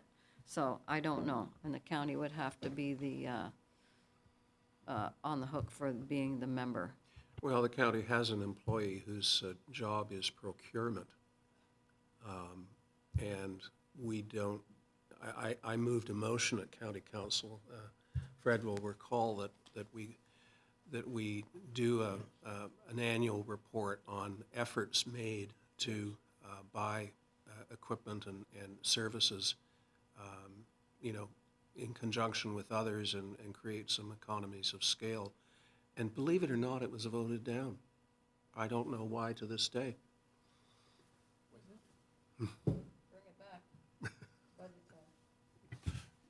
Thank you, Your Worship.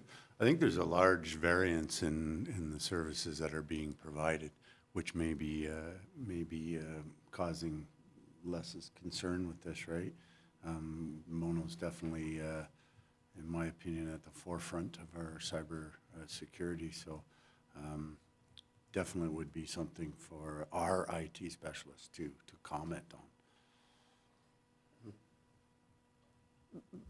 I 100% agree, and as far as I can see, we do a great job of cybersecurity, but that's not Microsoft, right? I think they all roll in, they all start to roll in together, right? They all hit Microsoft, yeah. And And I guess maybe that's Microsoft- the nuance, is what you're saying, that Microsoft desktop could look different? So you'd have to know that, yeah, okay, I understand. Just a very small comment, and I've made this before, but the time may be more opportune now. I don't know how much time Jake has, like if there's any surplus hours there, but I know right now it's the county that is contracted to do the IT work for the Shelburne District Fire Board. I'm not familiar with Rosemount, I don't know who does it there. But I've made the suggestion in the past, because it's a very tiny job. I mean, they've got 2 laptops. I mean, that's it. This isn't a cost item, this is a revenue generating possibility. I happen to know that, at least in the past, the Shelburne District Fire Board hasn't been too happy with the IT service they received from the county. I don't know where we are today, but we have a new fire chief. Maybe there's a possibility we could sell some services to at least one fire board, maybe 2. You know, it's small change, but maybe we could do it. Just a thought. So if there's no further comments or questions, I have a motion that we receive the 2025 Administration Capital and Special Projects Budget. Do I have a mover?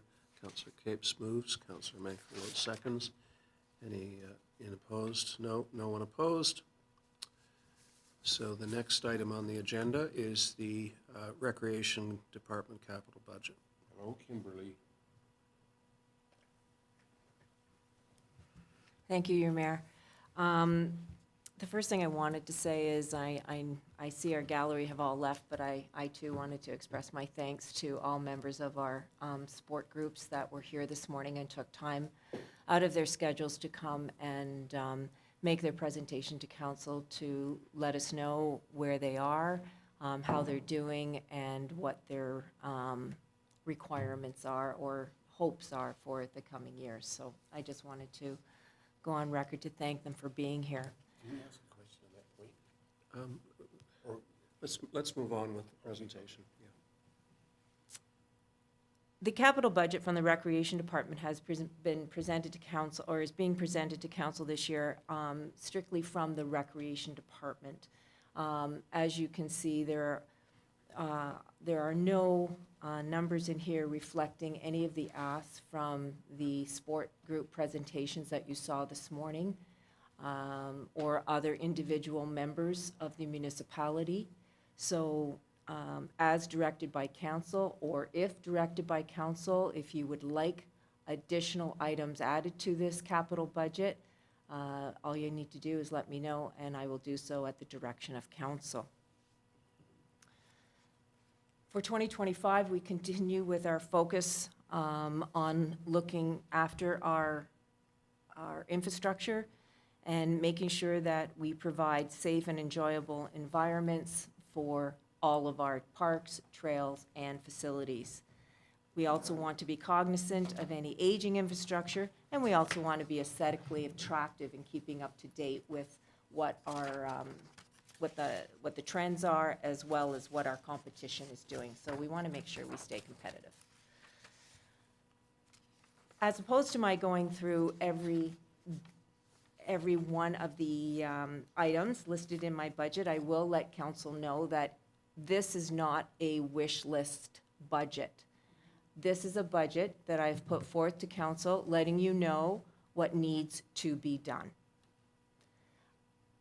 Any changes that council wants, then at least you know what I have reflected to you in the budget, and you know what is happening out there within the recreation department.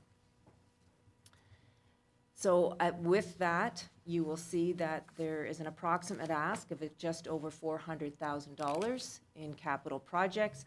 And I did a very quick addition of that just now, and anywhere from 153 to 160, because I did it all in my head, is the reserves out of that $400,000. So just to give you a heads up on that. I am more than happy to take questions. I'm sure you have them per each one of the projects, as opposed to my going through each individual project. Okay. Elaine? Thank you, Kim. I thought this was awesome. I really appreciated it.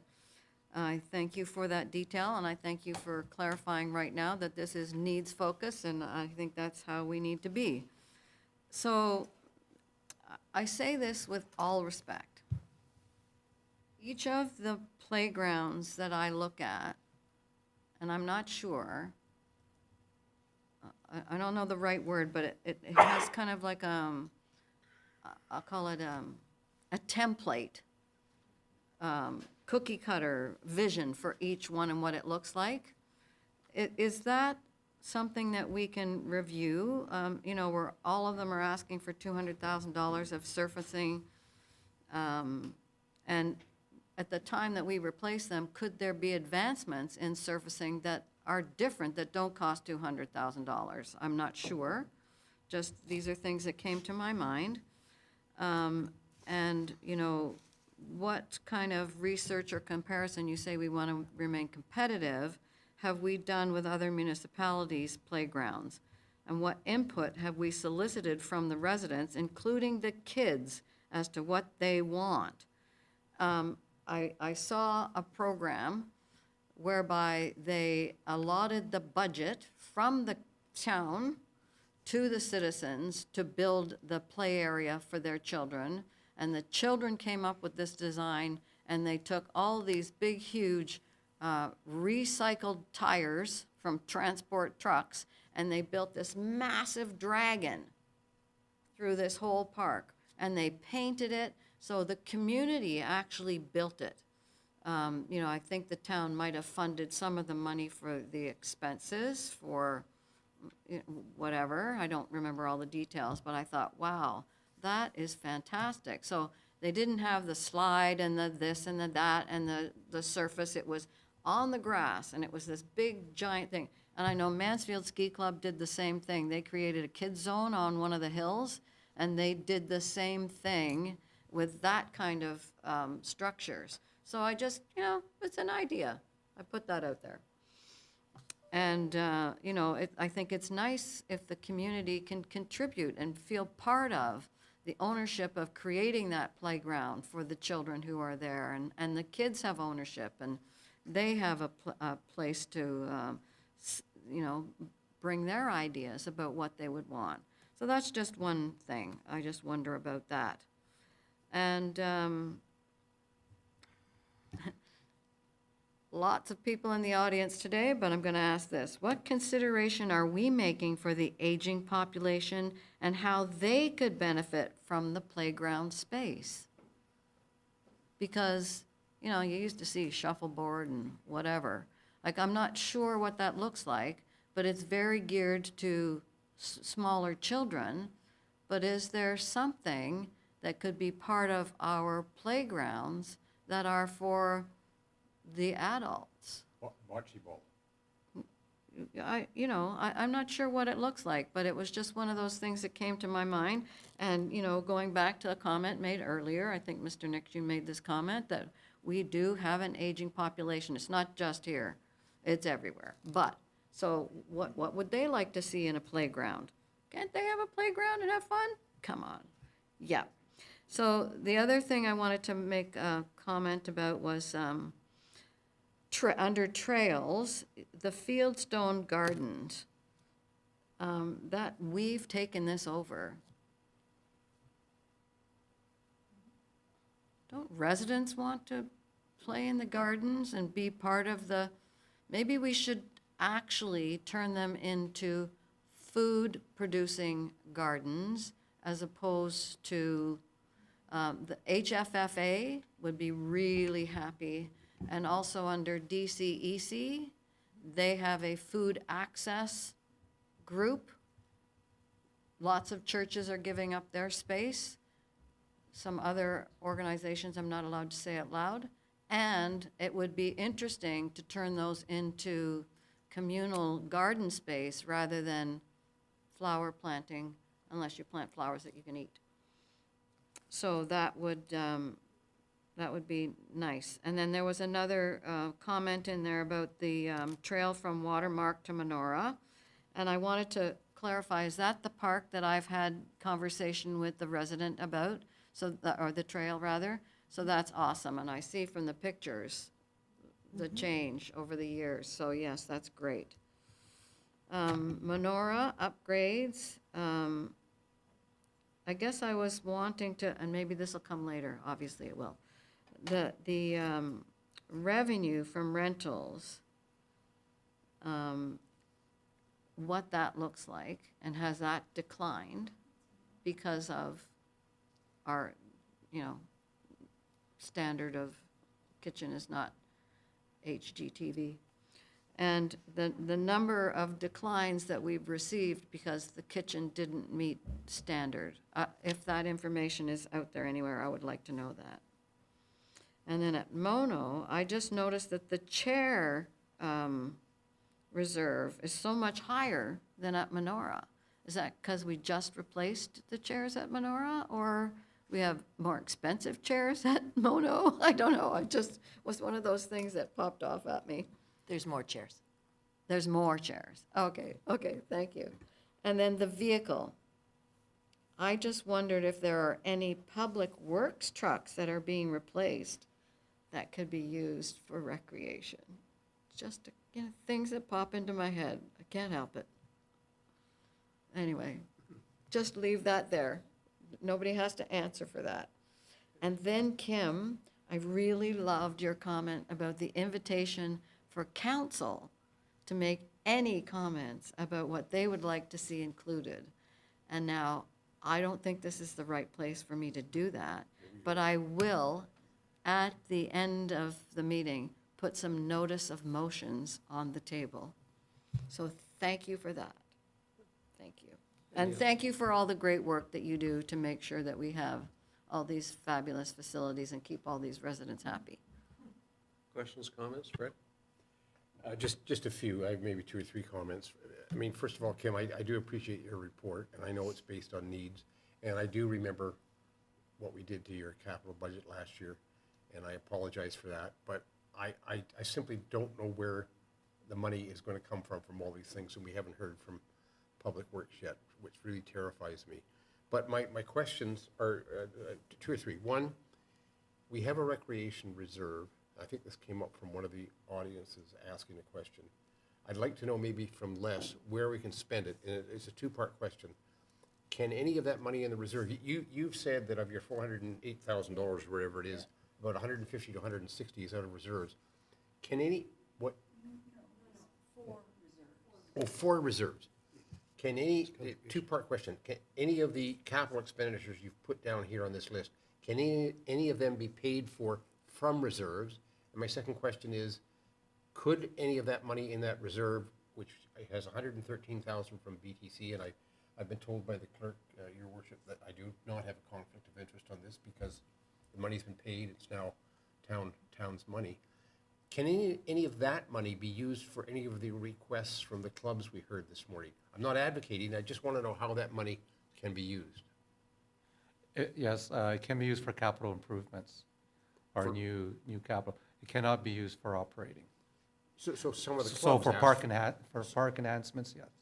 But some of the clubs also want capital expenditures. Could the town make a donation to the, the bowling club for a new or for the turf or something? The idea of a parkland levy is for municipal use. So we can use it for recreation. Can use it for recreation, yes. So I think your answer is then we Well, could if you're possibly consider donating some it of the to a requests club, we- it's a gray area now because we don't have 100% control of that asset now.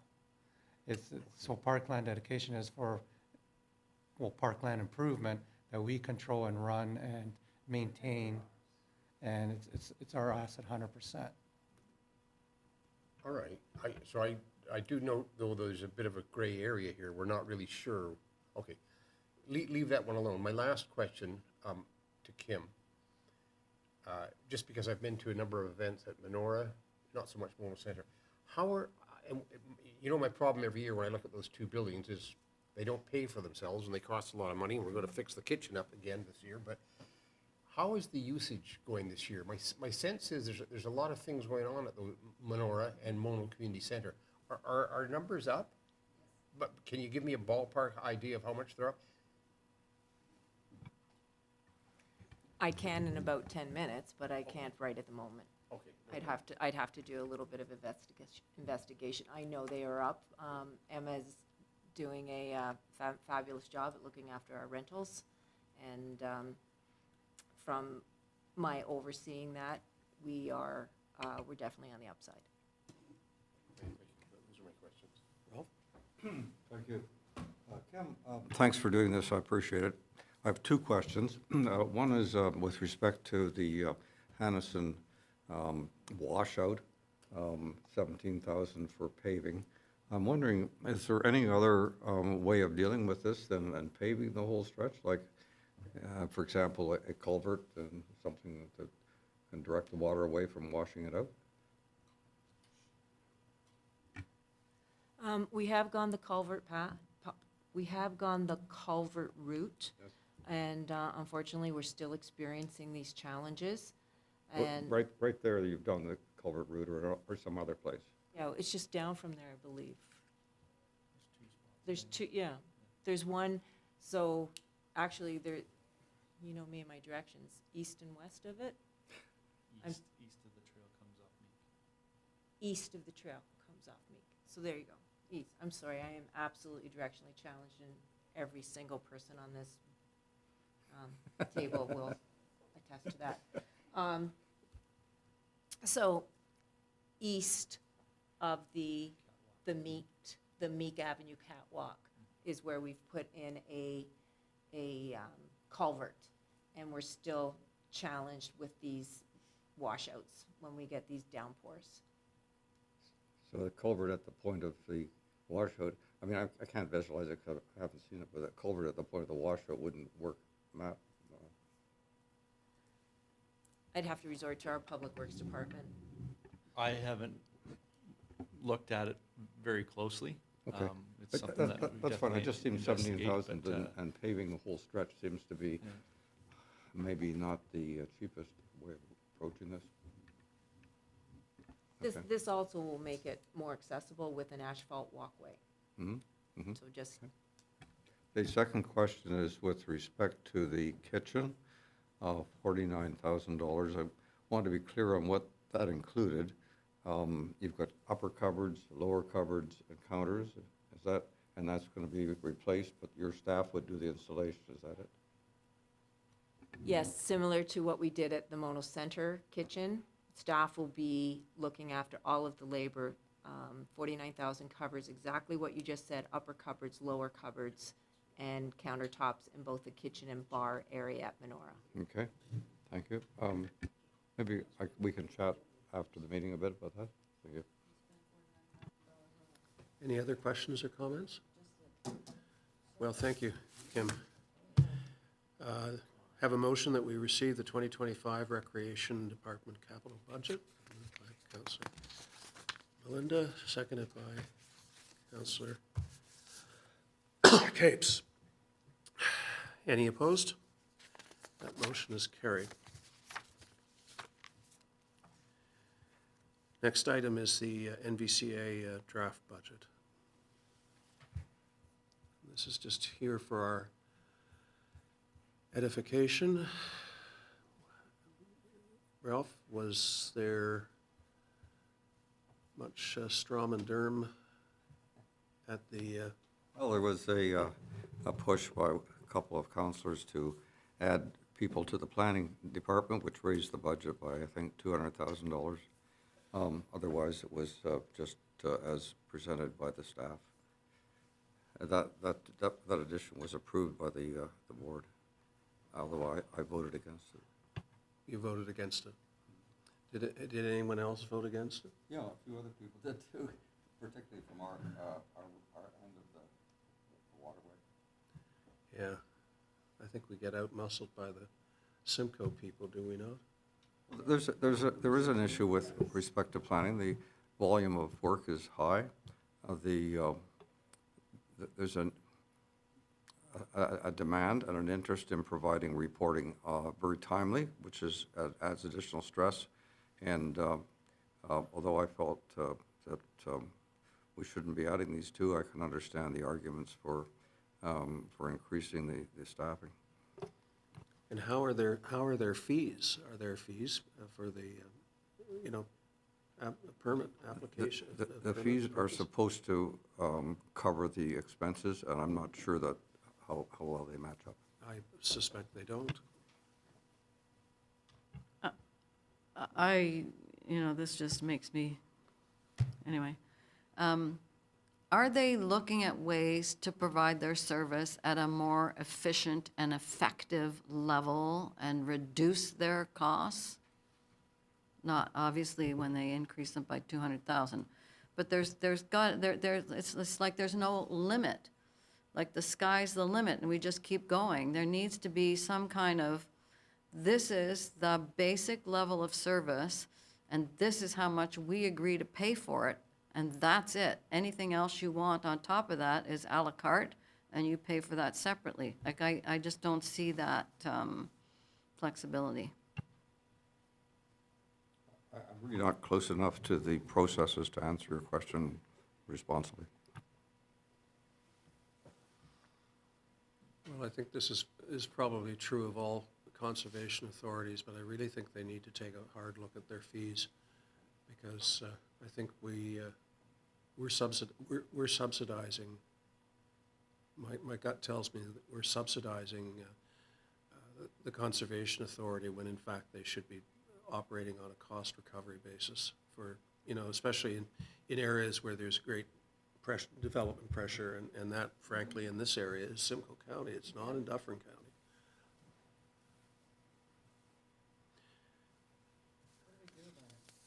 Well, I think we keep fighting the good fight.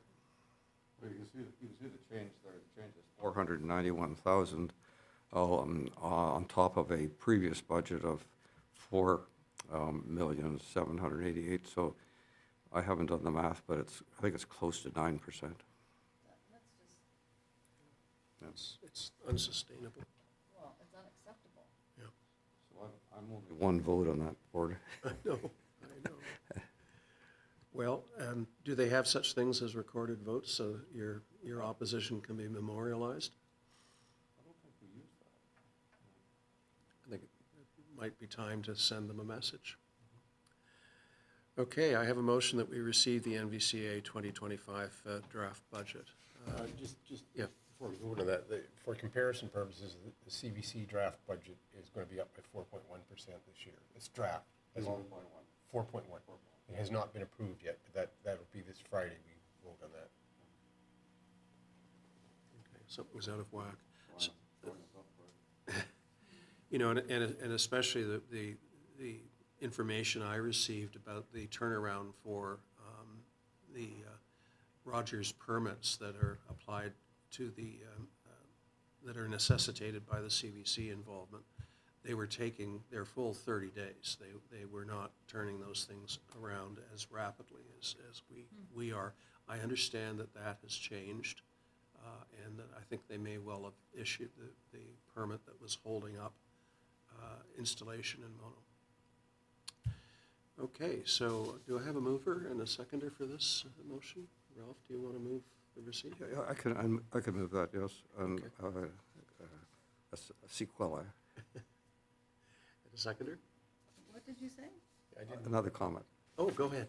So I can bring if this is a unanimous feeling of the council that we shouldn't be spending, I think it's a 10.2% increase, I can convey that to them. That would, as far as I'm concerned, that would be great. All right. And hopefully some of our local municipalities in Dufferin will support us on that. In that it was suggested by Councillor Manktlow, could we make a friendly amendment to our motion to say that, to add that wording?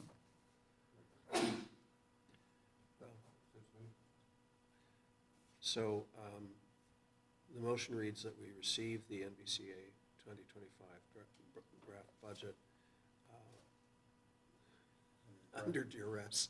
And regret the size of the No, and will communicate council's concern about the raising rate and that this is unacceptable for our citizens.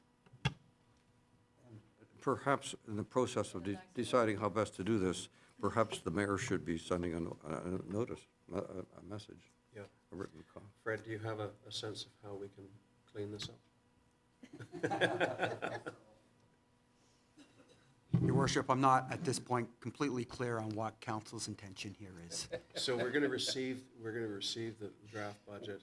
We're unhappy. But expressing our opposition to such a large increase, I guess.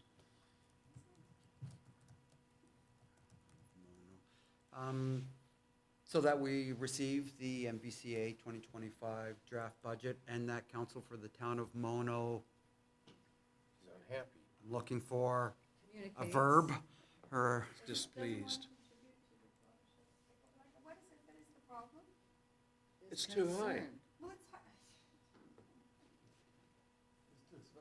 Expresses its dissatisfaction With the increase. with the increase. And I may have misspoke. I said it was 10.2. I was looking at the totals, but when I look at Mono's particular increase, it's not that high. No. It's $872 on top of But I $12,059. don't think that's the point. I think that it's the culture of the. I just want it recorded that I misspoke. Yeah, no, that's, so I don't know. Has it actually been seconded yet? no. Okay, so, Councillor don't second it. Okay. Councillor Manktlow, there is no motion on the floor yet, so you can make any changes that you wish and move it. You may wish to add, and that council for the town of Mono wishes to express its dissatisfaction with the proposed increase. Yes. What about overall increase? Because then that differentiates it between, yeah, For all increase. overall increase. With the size of the overall increase. The size or amount? Amount of the, so hold a sec, let's get proposed back where it belongs. Yeah, I know. Do we have a Adjectives. seconder? With the proposed amount of the overall increase? Yes. So what I've got here now, if this works for you, and that council for the town of Mono wishes to express its dissatisfaction with the proposed amount of the overall increase. Elaine, 2025 budget. Well, we had the first line there that says that we Yeah. receive. okay, so Elaine seconds that? That's a good question. Yeah, I think so. Any opposed? Motion's carried. Oh, I kind of want to oppose, because, I mean, badge toss is 368, and we're complaining about 10,000 when we have a, yeah, I'm going to oppose yeah, making it think about it. That doesn't make sense. okay. So, Is that a recorded vote being called for, or you're just, You don't need a okay, yeah, okay. just ask. So it does carry, it does carry. Okay, Schedule A. Items on Schedule A, I think Ralph has submitted a list, and Elaine, I think you have a list? I think I had one thing on the list. I think that's what oh no, I had 4. Okay, so number 1, I just want to congratulate Matt. Well done, and to thank you for investing in your career and your certifications. Oh, it's Matt Noble. Oh, see, I just get confused. I saw Matt and went, oh, yay, Matt. Well, thank him for doing this, investing in his, so thank you for investing in him. Thank him for investing, and for investing in this for our citizens. So, thank you.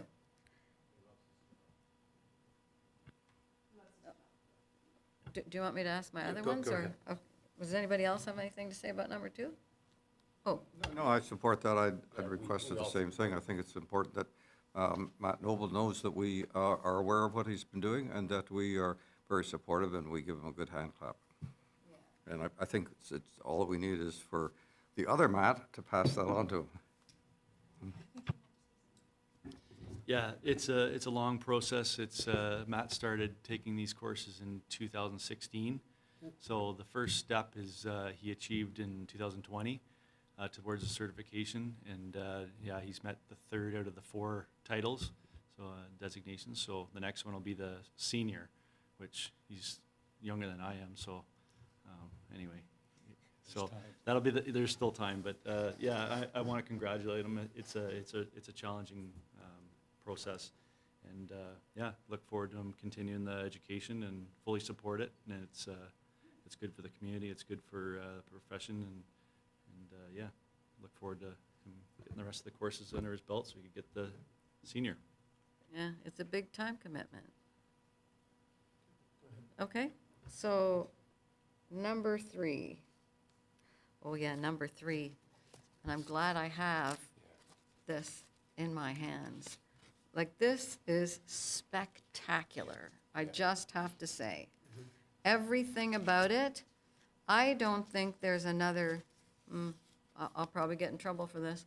I don't think there's another DEI committee in the whole of Dufferin County who can put this forward so succinctly and say, this is what we are about, and this is what we do, and this is what we want to see. So I'm very grateful for that. Pass on condolences, or not condolences, pass on congratulations to the creator. Can I comment about this? Go ahead. So I agree, this is well done, and the committee should know that the council so feels. And then the next question is what to do with this.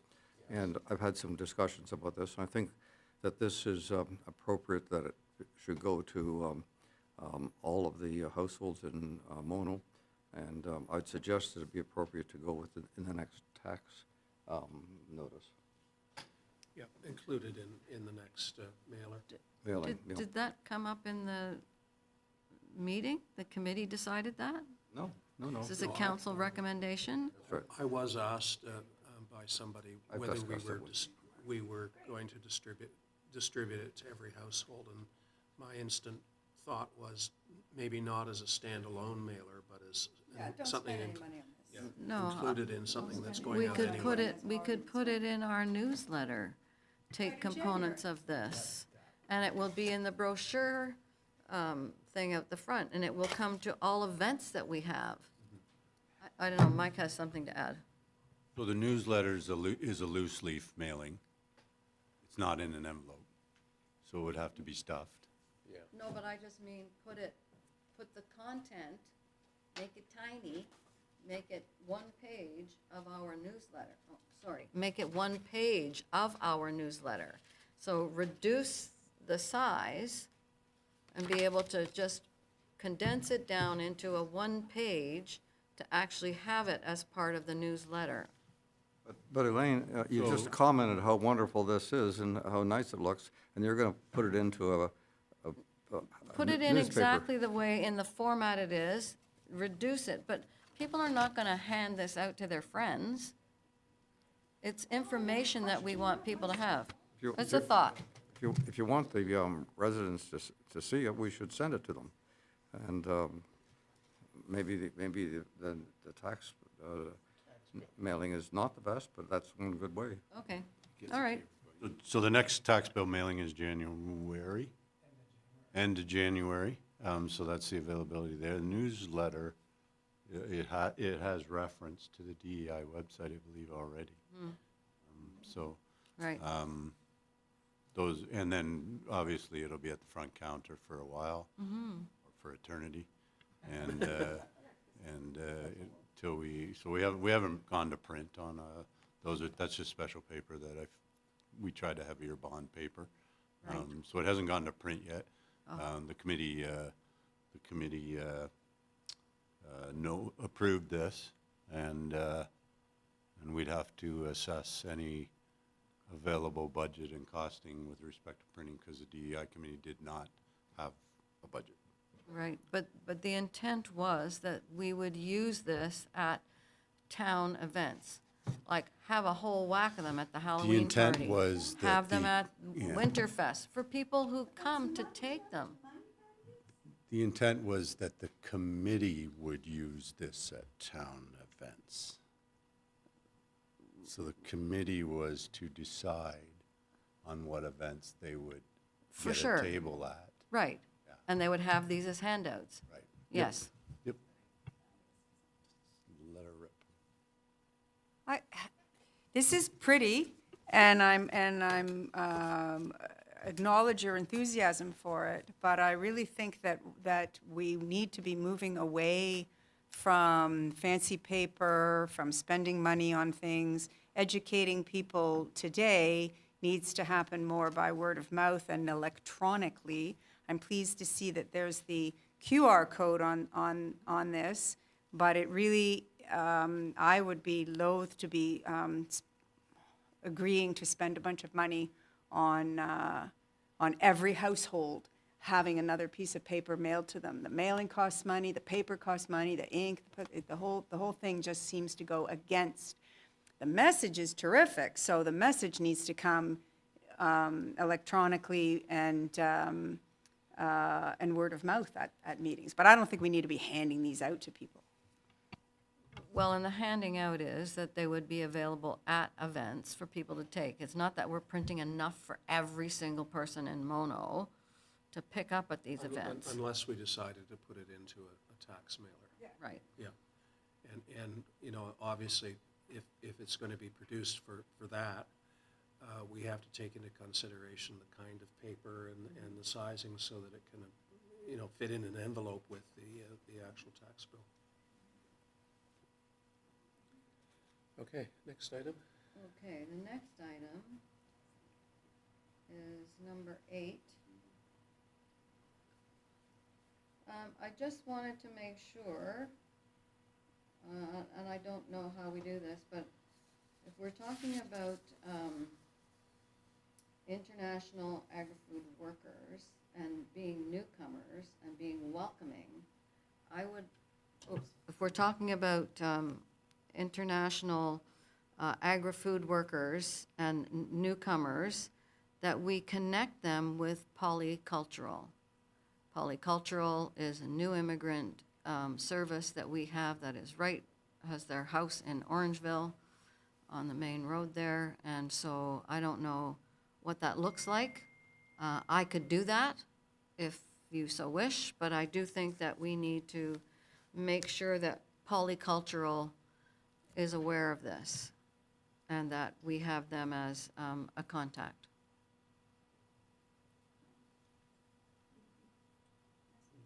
Thank you. Yes, Elaine, I was wondering about this one too. This was a letter addressed to our CAO telling of a terrific 1.5 million over 4 years for all of Ontario's workers. So in actual fact, it's a pretty small number.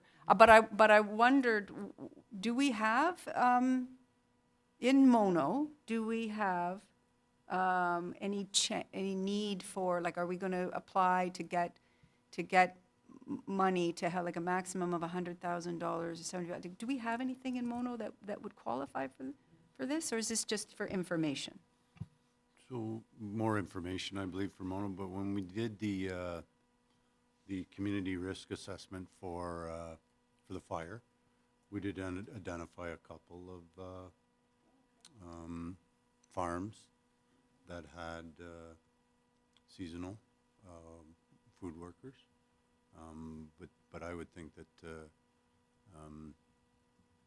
we haven't heard from them. I don't think the numbers were that large. That lot. So they had them, but they only had a few. Yeah, it was a very low number based around forests, trees, and potentially spinach. Oh, right. Okay, thank you. And then number 9, I believe somebody thought that we should support this resolution, and I would be in favor of that. Do you have Thank you.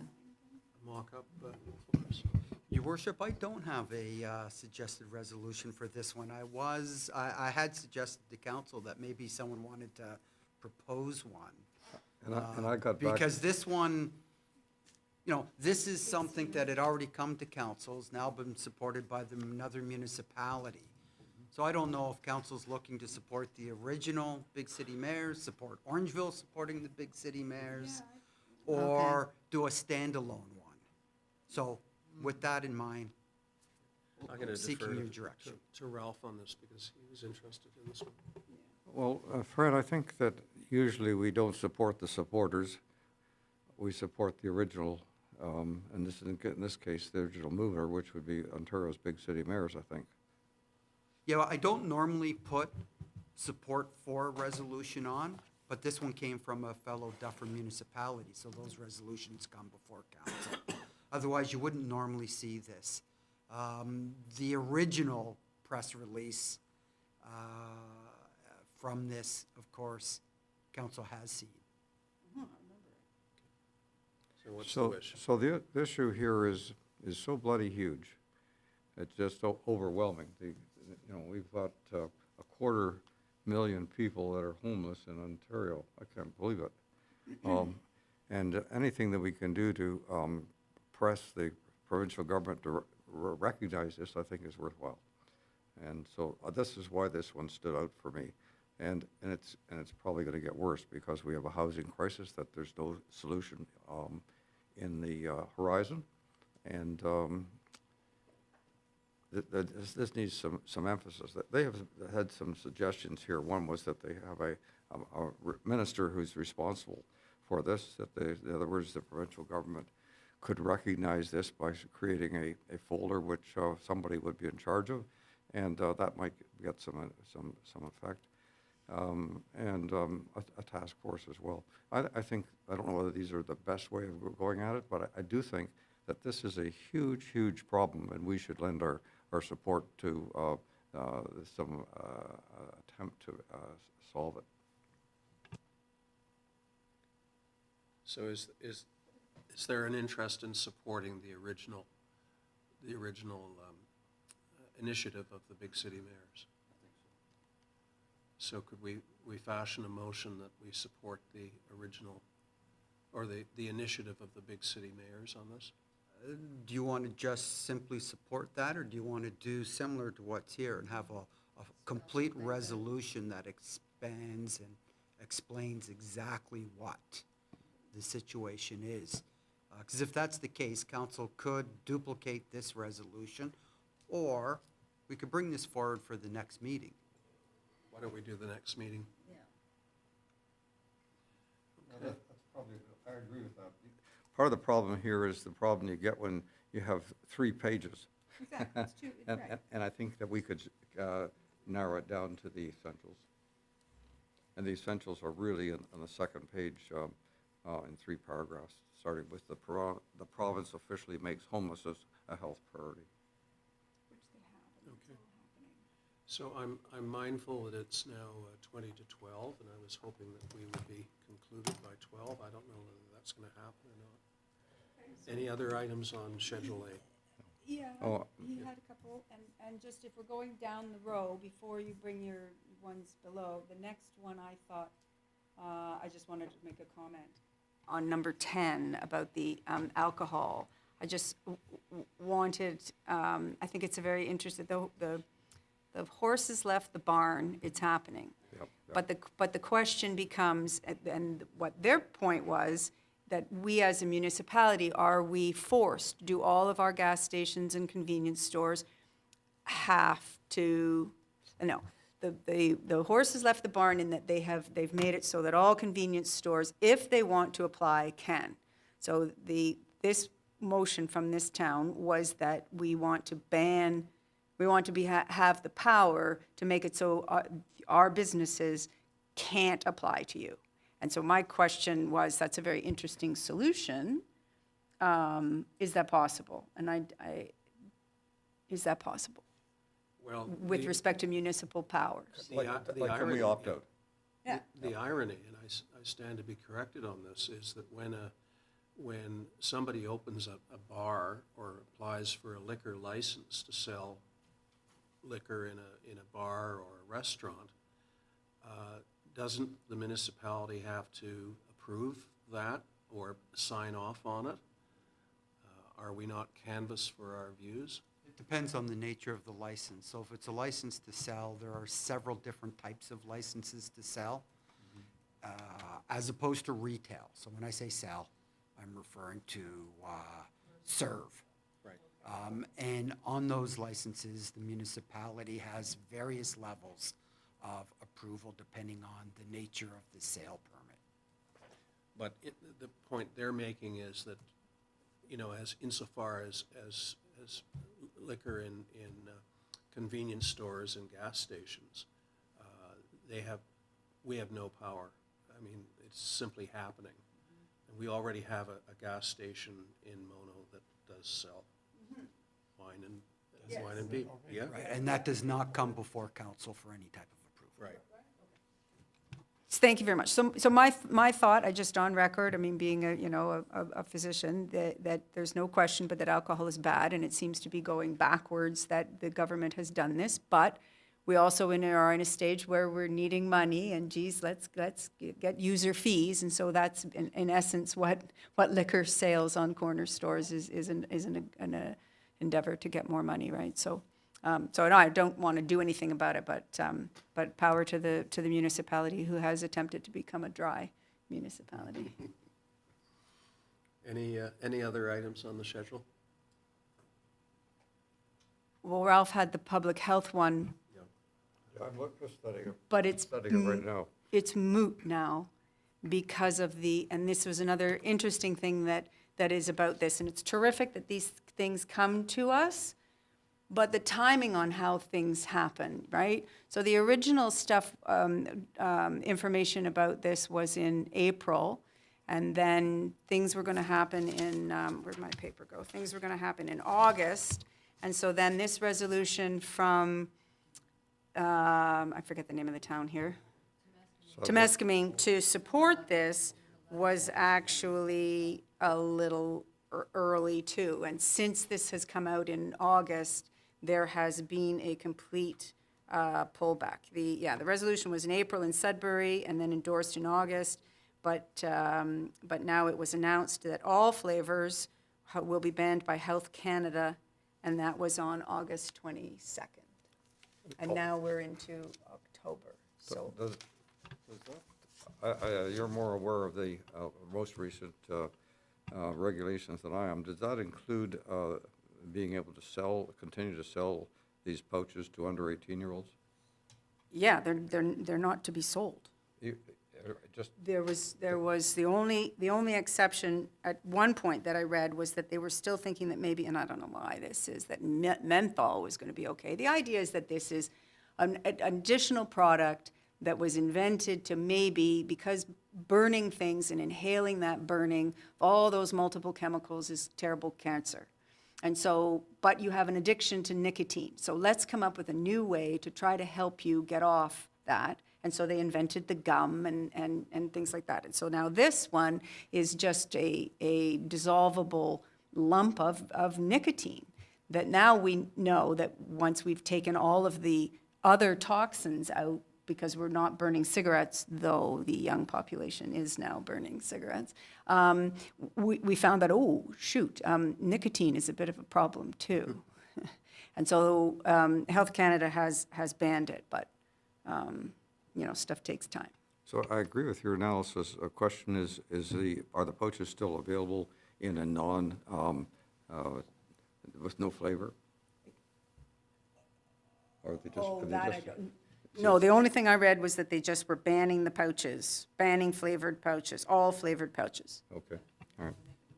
So this is a resolution that, from April, that doesn't apply anymore. That's your point. Yeah, it's on. Okay. Any other items? Okay. Yes.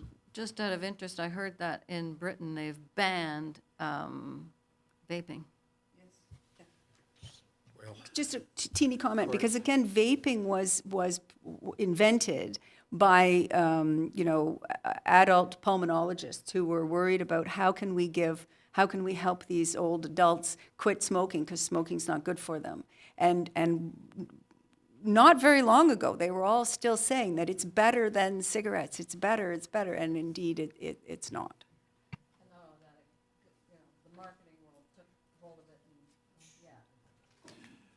In deference to Elaine, who has somebody picking her up, I think at noon, I'm going to suggest a small change in the order of the agenda. She's asked for an in-camera item to be dealt with, and I think it can be dealt with fairly quickly, and then we can then go back into the order of the agenda. Is everybody agreeable with that? Mm-hmm. So we can, that's good. We have 2 or 3 items, though, for in-camera. We have it's a personnel report. Okay. Yeah. So I'm going to read a motion that council move into a closed meeting pursuant to Section 239 of the Municipal Act 2001 as amended at 11:48 a.m. for personnel report, Section 239, subsection 2, subsection B, personnel matters about an identifiable individual, including municipal or local board employees. And the second item would be having to do with a legal matter stemming from a copyright infringement. Yes, So, Fred? Your Worship, just so that it's on the record, so that would be 239-2E, which is litigation or potential litigation. Correct. Okay. So I have a mover. Fred Nix moves, seconded by Melinda. Seeing no opposition, we'll go in camera, then we will rise and report. So, Andrew, if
We are back live.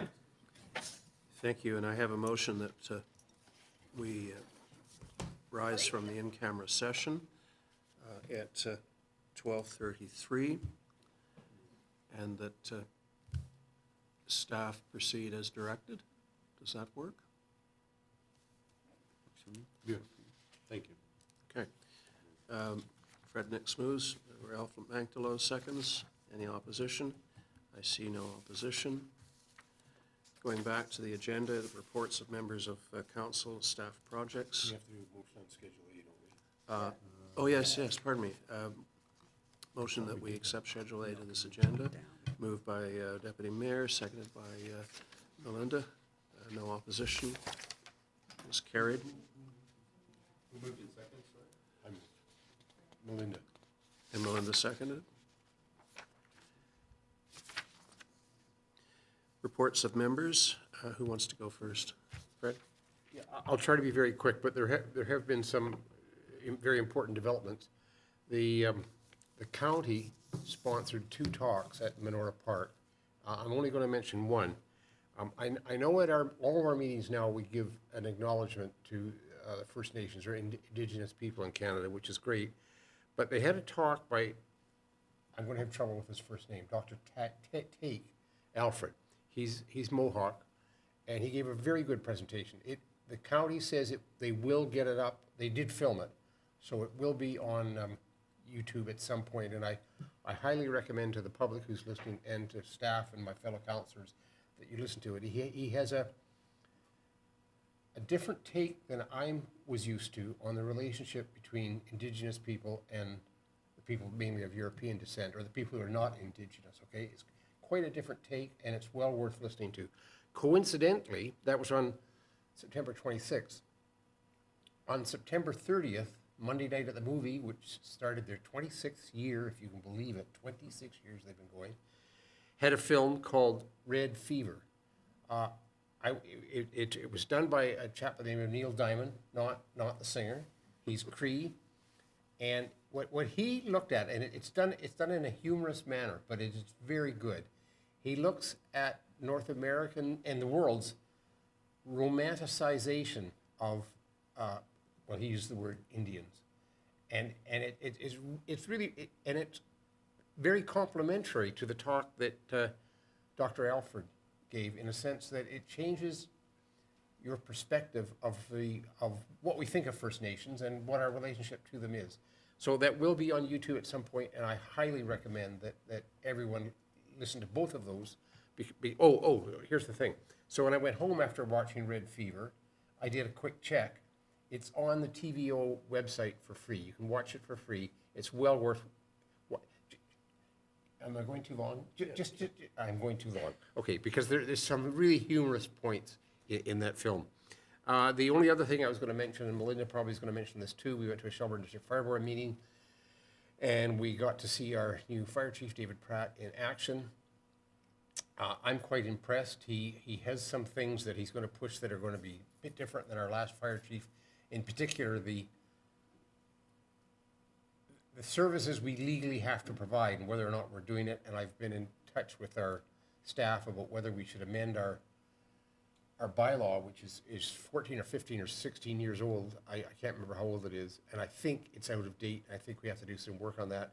I'm looking at Fred Simpson because I know he does all our bylaw changes, but we do need to do some work on that bylaw. Maybe. Well, okay, maybe. I'm going to go next. I have only one item, wondering why this can of soup is here.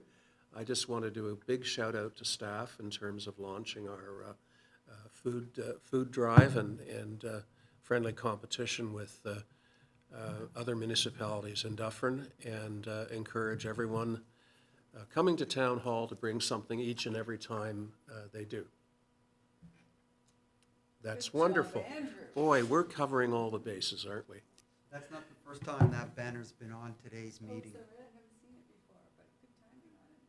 Thank you, Andrew, especially for the work that you've done on this. And with respect to that, do we have some way, we're doing a challenge, apparently this is a competition. How are we measuring? Is it weight, gross weight, or what? I think we should know that. That's not on Mike's email that he sent to us. And that was my recommendation. Is it kilograms we're comparing? I think it's pounds. Pounds are good for me. And what if I give $50? How many pounds? Kim and Ralph will appreciate the pounds. Yes, and what if But I did get Actually, that's a little unfair. I did get an email from Heather Hayes yesterday asking if we were ready to drop off our first load, but I did mention to Heather that we were just getting started. We got some rain barrels ordered in the back room now that will be in the front lobby to receive the goods from the residents. Those rain barrels will be in turn repurposed for gifts at Kim's Winterfest. So that's part of the Climate Change Committee. And I think Andrew has something, well, there is an outreach already in the news section of the website. And we will put that on the social media platforms and also there on the probably on the scroll, the main scroll banner for the next couple of months. And just talking about it today is good if anybody's listening. Maybe John and I can commit to try and do something at the beginning of the meeting for the next 4 meetings. That would be simple, I think, a little acknowledgement that we're doing it. I think Andrew, I don't know, Andrew, are you ready to show something that you prepared? I'm always ready. Okay, if you wouldn't mind showing that, that'd be great. So in addition to indicating that we're... Hold a second, Andrew. In addition to that we're going to indicate that we're measuring these foods in the poundage, I think we should identify, you've asked for money as well, so you have to know what $10 is worth. Is that worth $2? So the website has a financial contribution link. Yes. And it speaks to the how to do that and what you should put in the memo bar, the memo bar of the donation. 2024 Mono Food Challenge. So if I give $20, how many pounds is that worth? Well, that's a good question. It's probably. Let's answer it. I think you and Kim need to get together on your competitiveness because Kim was asking how we're going to measure all this too, and down to the last pound. But yeah, I think it would be. We would probably have to take my head turning right now would be that we would take the money and assume that you bought $20 worth of a certain size of food, because the tracking of what was actually purchased by the Orangeville Food Bank would be very tough. Yeah, because they may grab some toilet paper one day, and they may grab some. Yeah, I think that's too complicated. You should just say $10 is worth 2 pounds. Oh, there you go. I like that even better. Okay. I like that even better. Yeah. Just do it arbitrarily. So I'd like to continue with my report. Just a comment about the Board of Health, and it's something to keep your mind on. The Board of Health funds itself by money from the province and from individuals, municipalities, Guelph, Wellington, and Deferred.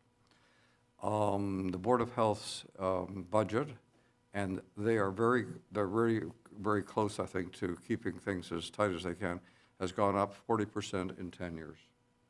Okay? Not too unusual, but that's where it is. And the province's donations have gone up 1% per year. In other words, 10%.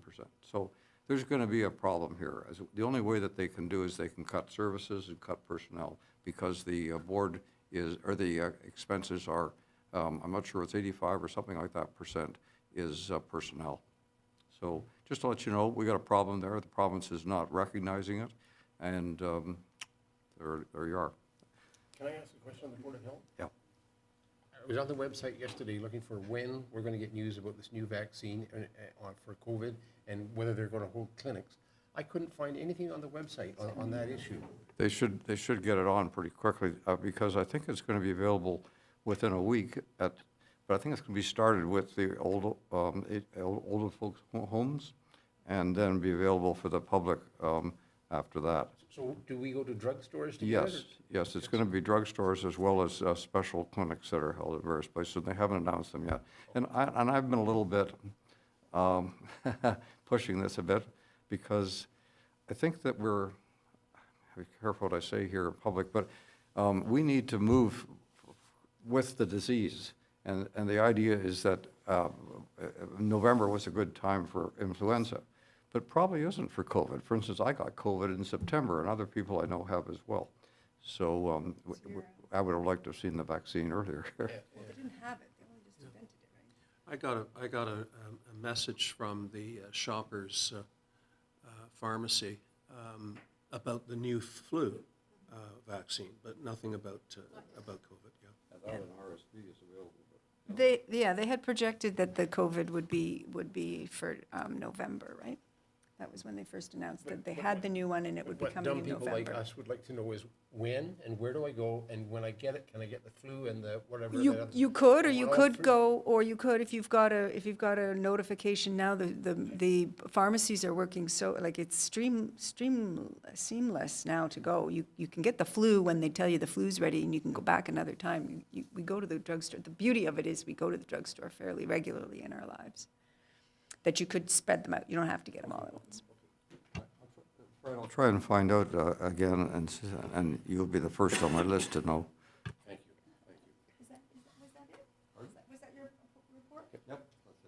thank you. Thanks, very interesting stuff. But I think, didn't the government try to cut the money for the public health by trying to take out our, the free well water? And we balked at it. I mean, budget is just a problem everywhere, right? Keeps coming up. Rosemont Fire Department had a celebration on the weekend that we had 5 new recruits, 3 women and 3 men, had their epaulette ceremony, and a new tanker was put into service. And being the chair of that board at the minute, I got to help with, there's a lot of not superstition's not the right word, but ceremony around bringing in the new tanker, taking the water from the old tanker, putting a little water in the new tanker, making sure that it was in the chief's hat. That was the vessel that we used to move it from one, so that you get the sweat of the men and the water from the old one, the spirit of the old one that had been around for 20 years. So it was very exciting. It was a very good outfit, very good event, and I look forward to being protected even more. And you missed the best part, and that was the pushing in of the new tanker. Yes. So after you did the water thing, then the actual firefighters themselves, with the vehicle in neutral, pushed it into the space where it will live, and because that harks back to the day apparently when the tanks were wooden wagons that the firefighters pulled, and then horse-drawn and such. Yeah, so next time you get a new grader, we're going to be out there pushing it into the barn. We missed Andrew's presentation. He pulled it up and then put it down. Did he, Andrew, did you want to do that now? Yeah. Absolutely.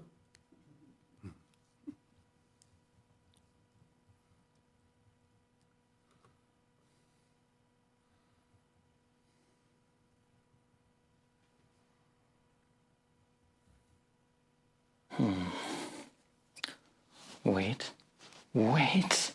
I have it. I got it. Yes. Mike.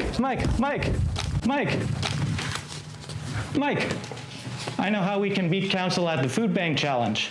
What's in the envelope? It's a good question. This right here is our strategy.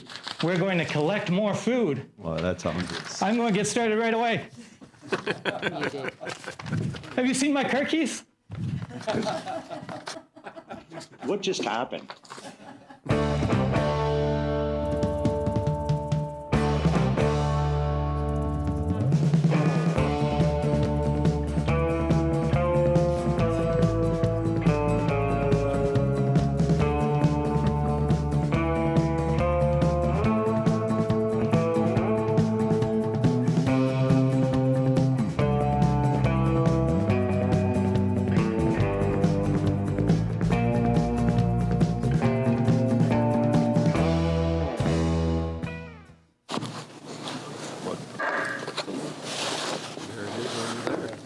Your move,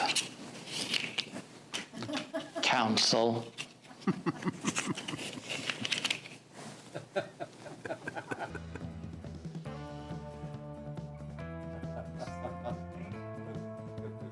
Very nice. Well, here's the beginning. Unmuted. So just make sure council's aware, staff at the town of Mono has officially challenged council in the same bag challenge that Melanchthon challenged the rest of the lower tiers.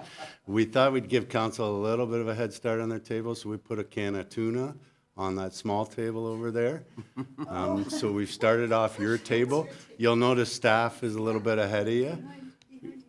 You'll notice staff's a little bit ahead of you. We had a day or two extra ahead of That's this, very but what we'll do is if council wants to bring in some items, they can bring them into the basement back here. We'll do a little picture or a little weighing of the foods, and then we'll ship them off to the food bank. Yeah, so we're figuring. It's a fair fight. That's why we gave you the can of tuna We need a to get you started. So. I think this is a very unfair. I think we had that. And back to Ralph's point. No one about- goes into a fight fair if they have to. How many people are involved? Well, there's more than 10 of us in the town. I will say that. So, but the end result. Are we up for the challenge? Oh, sure. Yeah, except I just want to make a small complaint. It goes back to one of the things Ralph said, because it's a timing issue. And I don't want to boast, but my wife and I have already donated $1,000 to the food bank this year, but it was before October the 1st. So I can't count it on this table, but I think I'm not going to go more. I've given them $1,000, and that's my limit. So back to Ralph's statement. I think every dollar is worth 0.000001 of a pound. I have to keep giving now. Well, you should try to match me. The other thing I want to say, and I have sent an email to Fred Simpson and whispered in Mike's ear, we have a surprise donor in Mono, and we're going to win this competition. Should I mention? I don't need to mention names. No, but don't mention names. This guy, he's making a delivery to the food bank today. He's a Mono resident, and this is by almost the truckload. I was going to ask about that. I mean, we saw Lisa post on the CBC Yeah. with a 20,000 pound thing already. It's like, how are we possibly going to And she's compete? collecting some of that in the town of Mono at Farmhouse Pottery, or yeah. No, we have, that's counting towards the Mono. I Is think it? Is it? farmhouses, yeah. Is it? I Depends. believe it is. This is a new chat. This is a different chat. This is internal to the office, and Game on. and the end result of this is no matter how much, no matter who wins, Everybody. is the shelves start to get full during Thanksgiving and prior to Christmas. Absolutely. Just, But staff like to win. We'll definitely work on the tabulation chart or something as the days move on. so Mike, I was going to call on you for the next report, but I'd like to double back if I can about something to do with the internet. And I think at the last meeting, I described my contacting Bell and they're being very responsive. And to update everyone, there was nothing they could do for me. I am in a dark zone, and they basically they have given me the name of somebody high up in Bell to approach about what Bell is going to do for the residents of Mono in terms of better cell service and better, home to wireless connections. In the meantime, I've discovered an interesting device made by Nokia, carried by Rogers, that actually performs really well. I'm getting down speeds of 30 versus 5, and up speeds of 4 versus 0.4 or 0.5. And it partners with, it relies on the cell network, the Rogers network. So it's a device made by the iconic cell phone company in Finland called Nokia, and they charge for a Rogers cell phone customer, they charge $45 a month, and that is exactly half of what I'm paying for a DSL line that isn't working that well and is unsalvageable. So I just put that out there. And no, I'm not a paid spokesman. There's my- DSL failed. Hmm? Your DSL failed is what happened. Yeah. Copper wire. Yeah. Michael? Thanks, Your Worship. Everybody good for updates? Matt, go ahead, Matt. Yeah, just quickly, Public Works will be attending the Dream Career event tomorrow. It's open to the public. They're expecting about 36 businesses and organizations. The what event? The Dream Career event with the Dufferin Board of Trade is hosting it. AORS will be there. One of Mono's staff will be down, with, as well as some Public Works staff from Caledon. They're expecting 600 students in the morning and the afternoon, and like I said, it's open to the public as well. When is it, Matt? Tomorrow, yeah. I'm just wondering, in reference to the sports groups that were here today, is there anything that council wants to direct me to add to the capital budget? Or do you want to wait until you look at the whole budget and then decide whether or not you want to add any of their requests into the budget? Just my own view is, I'd love you to accommodate some of the requests we heard today, but until I get that whole budget, and I'm just afraid it's going to be another awful year. So I don't know what we can do. I mean, we haven't heard from Matt yet, and we know what he's going to ask for. Do you? I think it's premature. The moon. No, it's not premature. You can add a request just the same. Sorry, microphone, please. You can add a request just the same as Kim has today, and Les, it's just a request. It's not saying that we're approving it at all. It's just your idea. Well, I suppose, you know, if, without putting any money, I mean, I'd certainly like to see you work with the bowling club to see if there's grants. Elaine whispered in my ear before she left, and I'm sorry, I didn't get the name, but there are places that they could be applying for grants for their clubhouse and their turf. And Kim, you know how to write grants, applications. I do know how to write grants, and I have looked into the grants that I believe they're thinking about, because there is a large capital grant available right now for up to $10 million. Council needs to recognize it is not a 100% grant. 75% if we're lucky. No, if 70%, if you're lucky, if we got it, once we ask for special consideration, because it's a 50-50 split grant, and then municipalities of under 20,000 do have to ask for special consideration for that additional portion up to 20% additional funding. Now that grant, when you're doing large capital projects like $10 million, you've got to be ready with your reports from engineers. This is not something that that's feasible for me to pull together by next council meeting and say, yeah, you to put an outdoor or to put an all-season pool in with a lawn bowling green. Actually, Kim, I was just saying if you could be thinking of this over the next year or two. They have a few years. No, I doubt we can get any of this ready for this year's budget, but they're going to need 2 to 3 years to get this all in place. We can go, well, I think our Yeah, CAO's I got think something to. I think Kim would probably be something that she could respond to for the 4 presentations. Well, she will know what's happening with Mono Nordic, because she's in discussions with Mono Nordic, but I think this is, there's a better way to sort of address what occurred today, and I think that's in a comprehensive report back to council, with, you know, because we've identified 4 bodies that, 3 bodies at least, that are asking for well over $200,000, I would think, and $500,000, right? So, yep, sorry.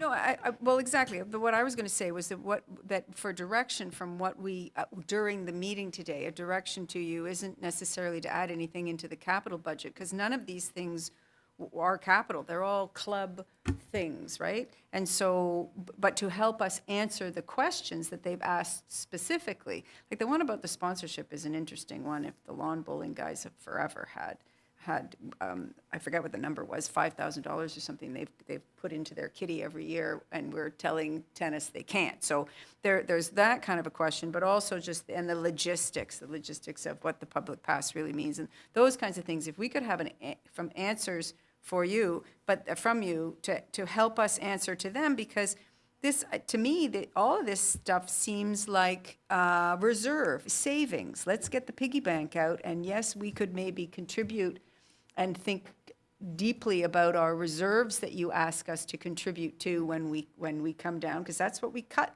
That's what we ended up cutting. That if we and we were pretty proud of the Pickleball, who said that they already had 10 grand in their reserves. It doesn't have to be a lot into reserves, but if we started, because, you know, the lawn bowling guys, they've even said we're talking about a 5-year plan, which may be optimistic, even 5 years, but they're aware of it. That if we went that angle, that we could help, then there would be a reserve for something, so that if there were a grant that we had to say we were on board to do 30% if you give us a special compensation, then things can go forward. But at the moment, I just would like you to answer those questions so that we give them, because we have had delegations come recently, and the presentation's been great, and they walk off, and we're left with, what was the ask? Now we've had a delegation come and have said, this is our ask, so now we need then to respond to them. But we've told them all we needed more information. So information from you and their financials. And it doesn't have to be next meeting. The meeting after is fine. Soon, put it on your list. Do we have you on the unfinished business list? The chicken bylaw. Oh, yeah, that one. Oh, the ILC. Oh, yeah. Yeah. We're supposed to do that, wasn't it? Yeah, that's my 2 cents. Okay, anything else from staff? Okay, notices of motion? Sorry, just quickly. Yeah, so Deputy Mayor Nick, so I did participate in that study that you're going to be dealing with this Thursday at County. The owners, the senior citizens? Senior citizen, so I was a participant in that, and I flagged You're not a very, senior citizen. 55 and plus, at IDA drugstore, I got front row parking, come on.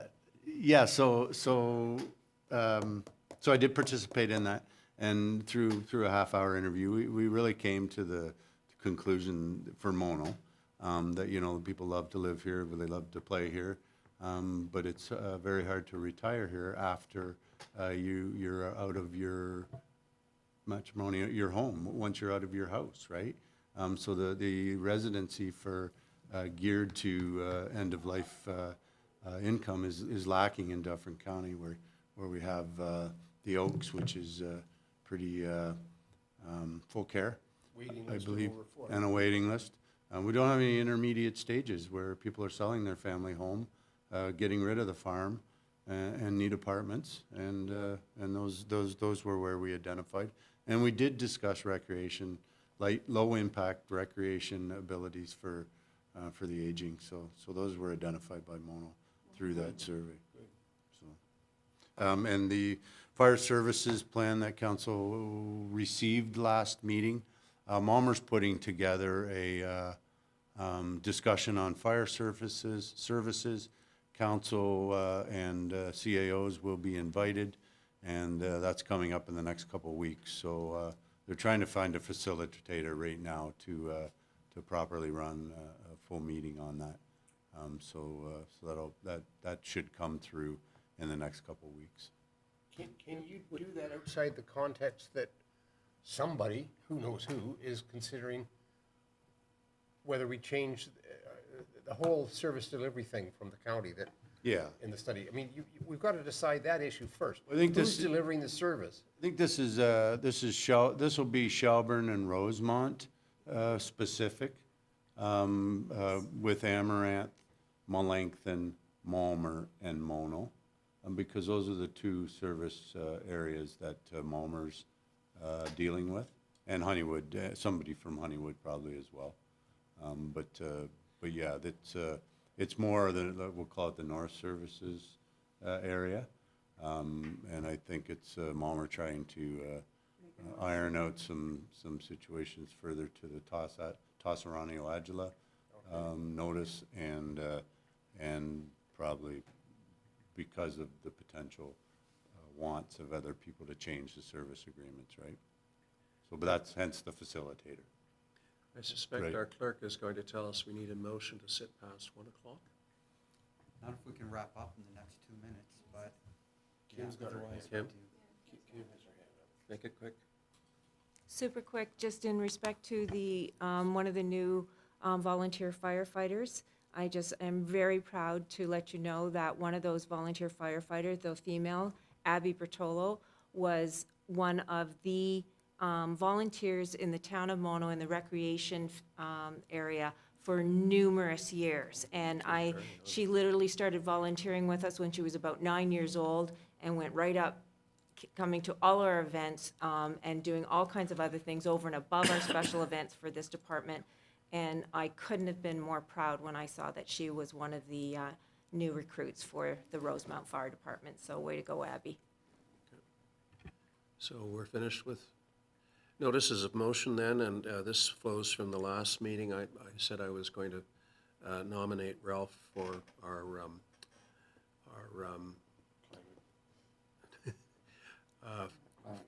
climate change committee.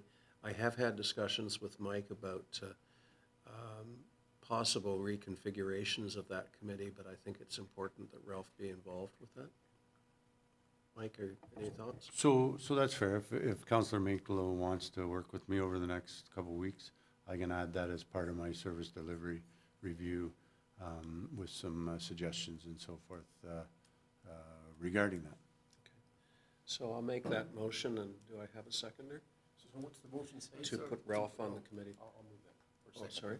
So, Your Worship, just on a matter of procedure, so you gave the notice of motion last meeting, did you not? Yes. Okay, so wouldn't the motion then, once it's received, be added to This week's agenda. new business on I the next meeting? maybe neglected to put that in writing to you, but I'm improvising now, if I can be permitted. Well, then rather than a notice of motion, why don't we just pass the motion right Well, now? that's what I'm proposing. because you did, Yeah. we didn't Agenda. It didn't show up on our amend agenda. the agenda. Yeah. You're right. And then now all of a sudden we have a motion You're right. that we have something, well, just push it over to the next meeting. That doesn't mean that Ralph can't meet with. Okay, whatever. Why can't we just push it over to the next meeting as opposed to doing things not by the book? We really should do things by the book. All right, all right. Okay. Any notices of motion that will be followed up properly? Seeing none, I have a motion that we introduce and give the necessary readings to a bylaw to confirm the proceedings of Council of the Town of Mono in Session 16, 2024, held on 8th of October, 2024, that it be signed by the mayor and clerk, sealed and engrossed in the bylaw book. Moved by Councillor Davy and seconded by Deputy Mayor Nix. Any opposition? Seeing none. Next motion, that we adjourn this meeting at 6 minutes past 1. Moved by Councillor Davy, seconded by Councillor Mantalo. Any opposed? Motion is carried. Thank you.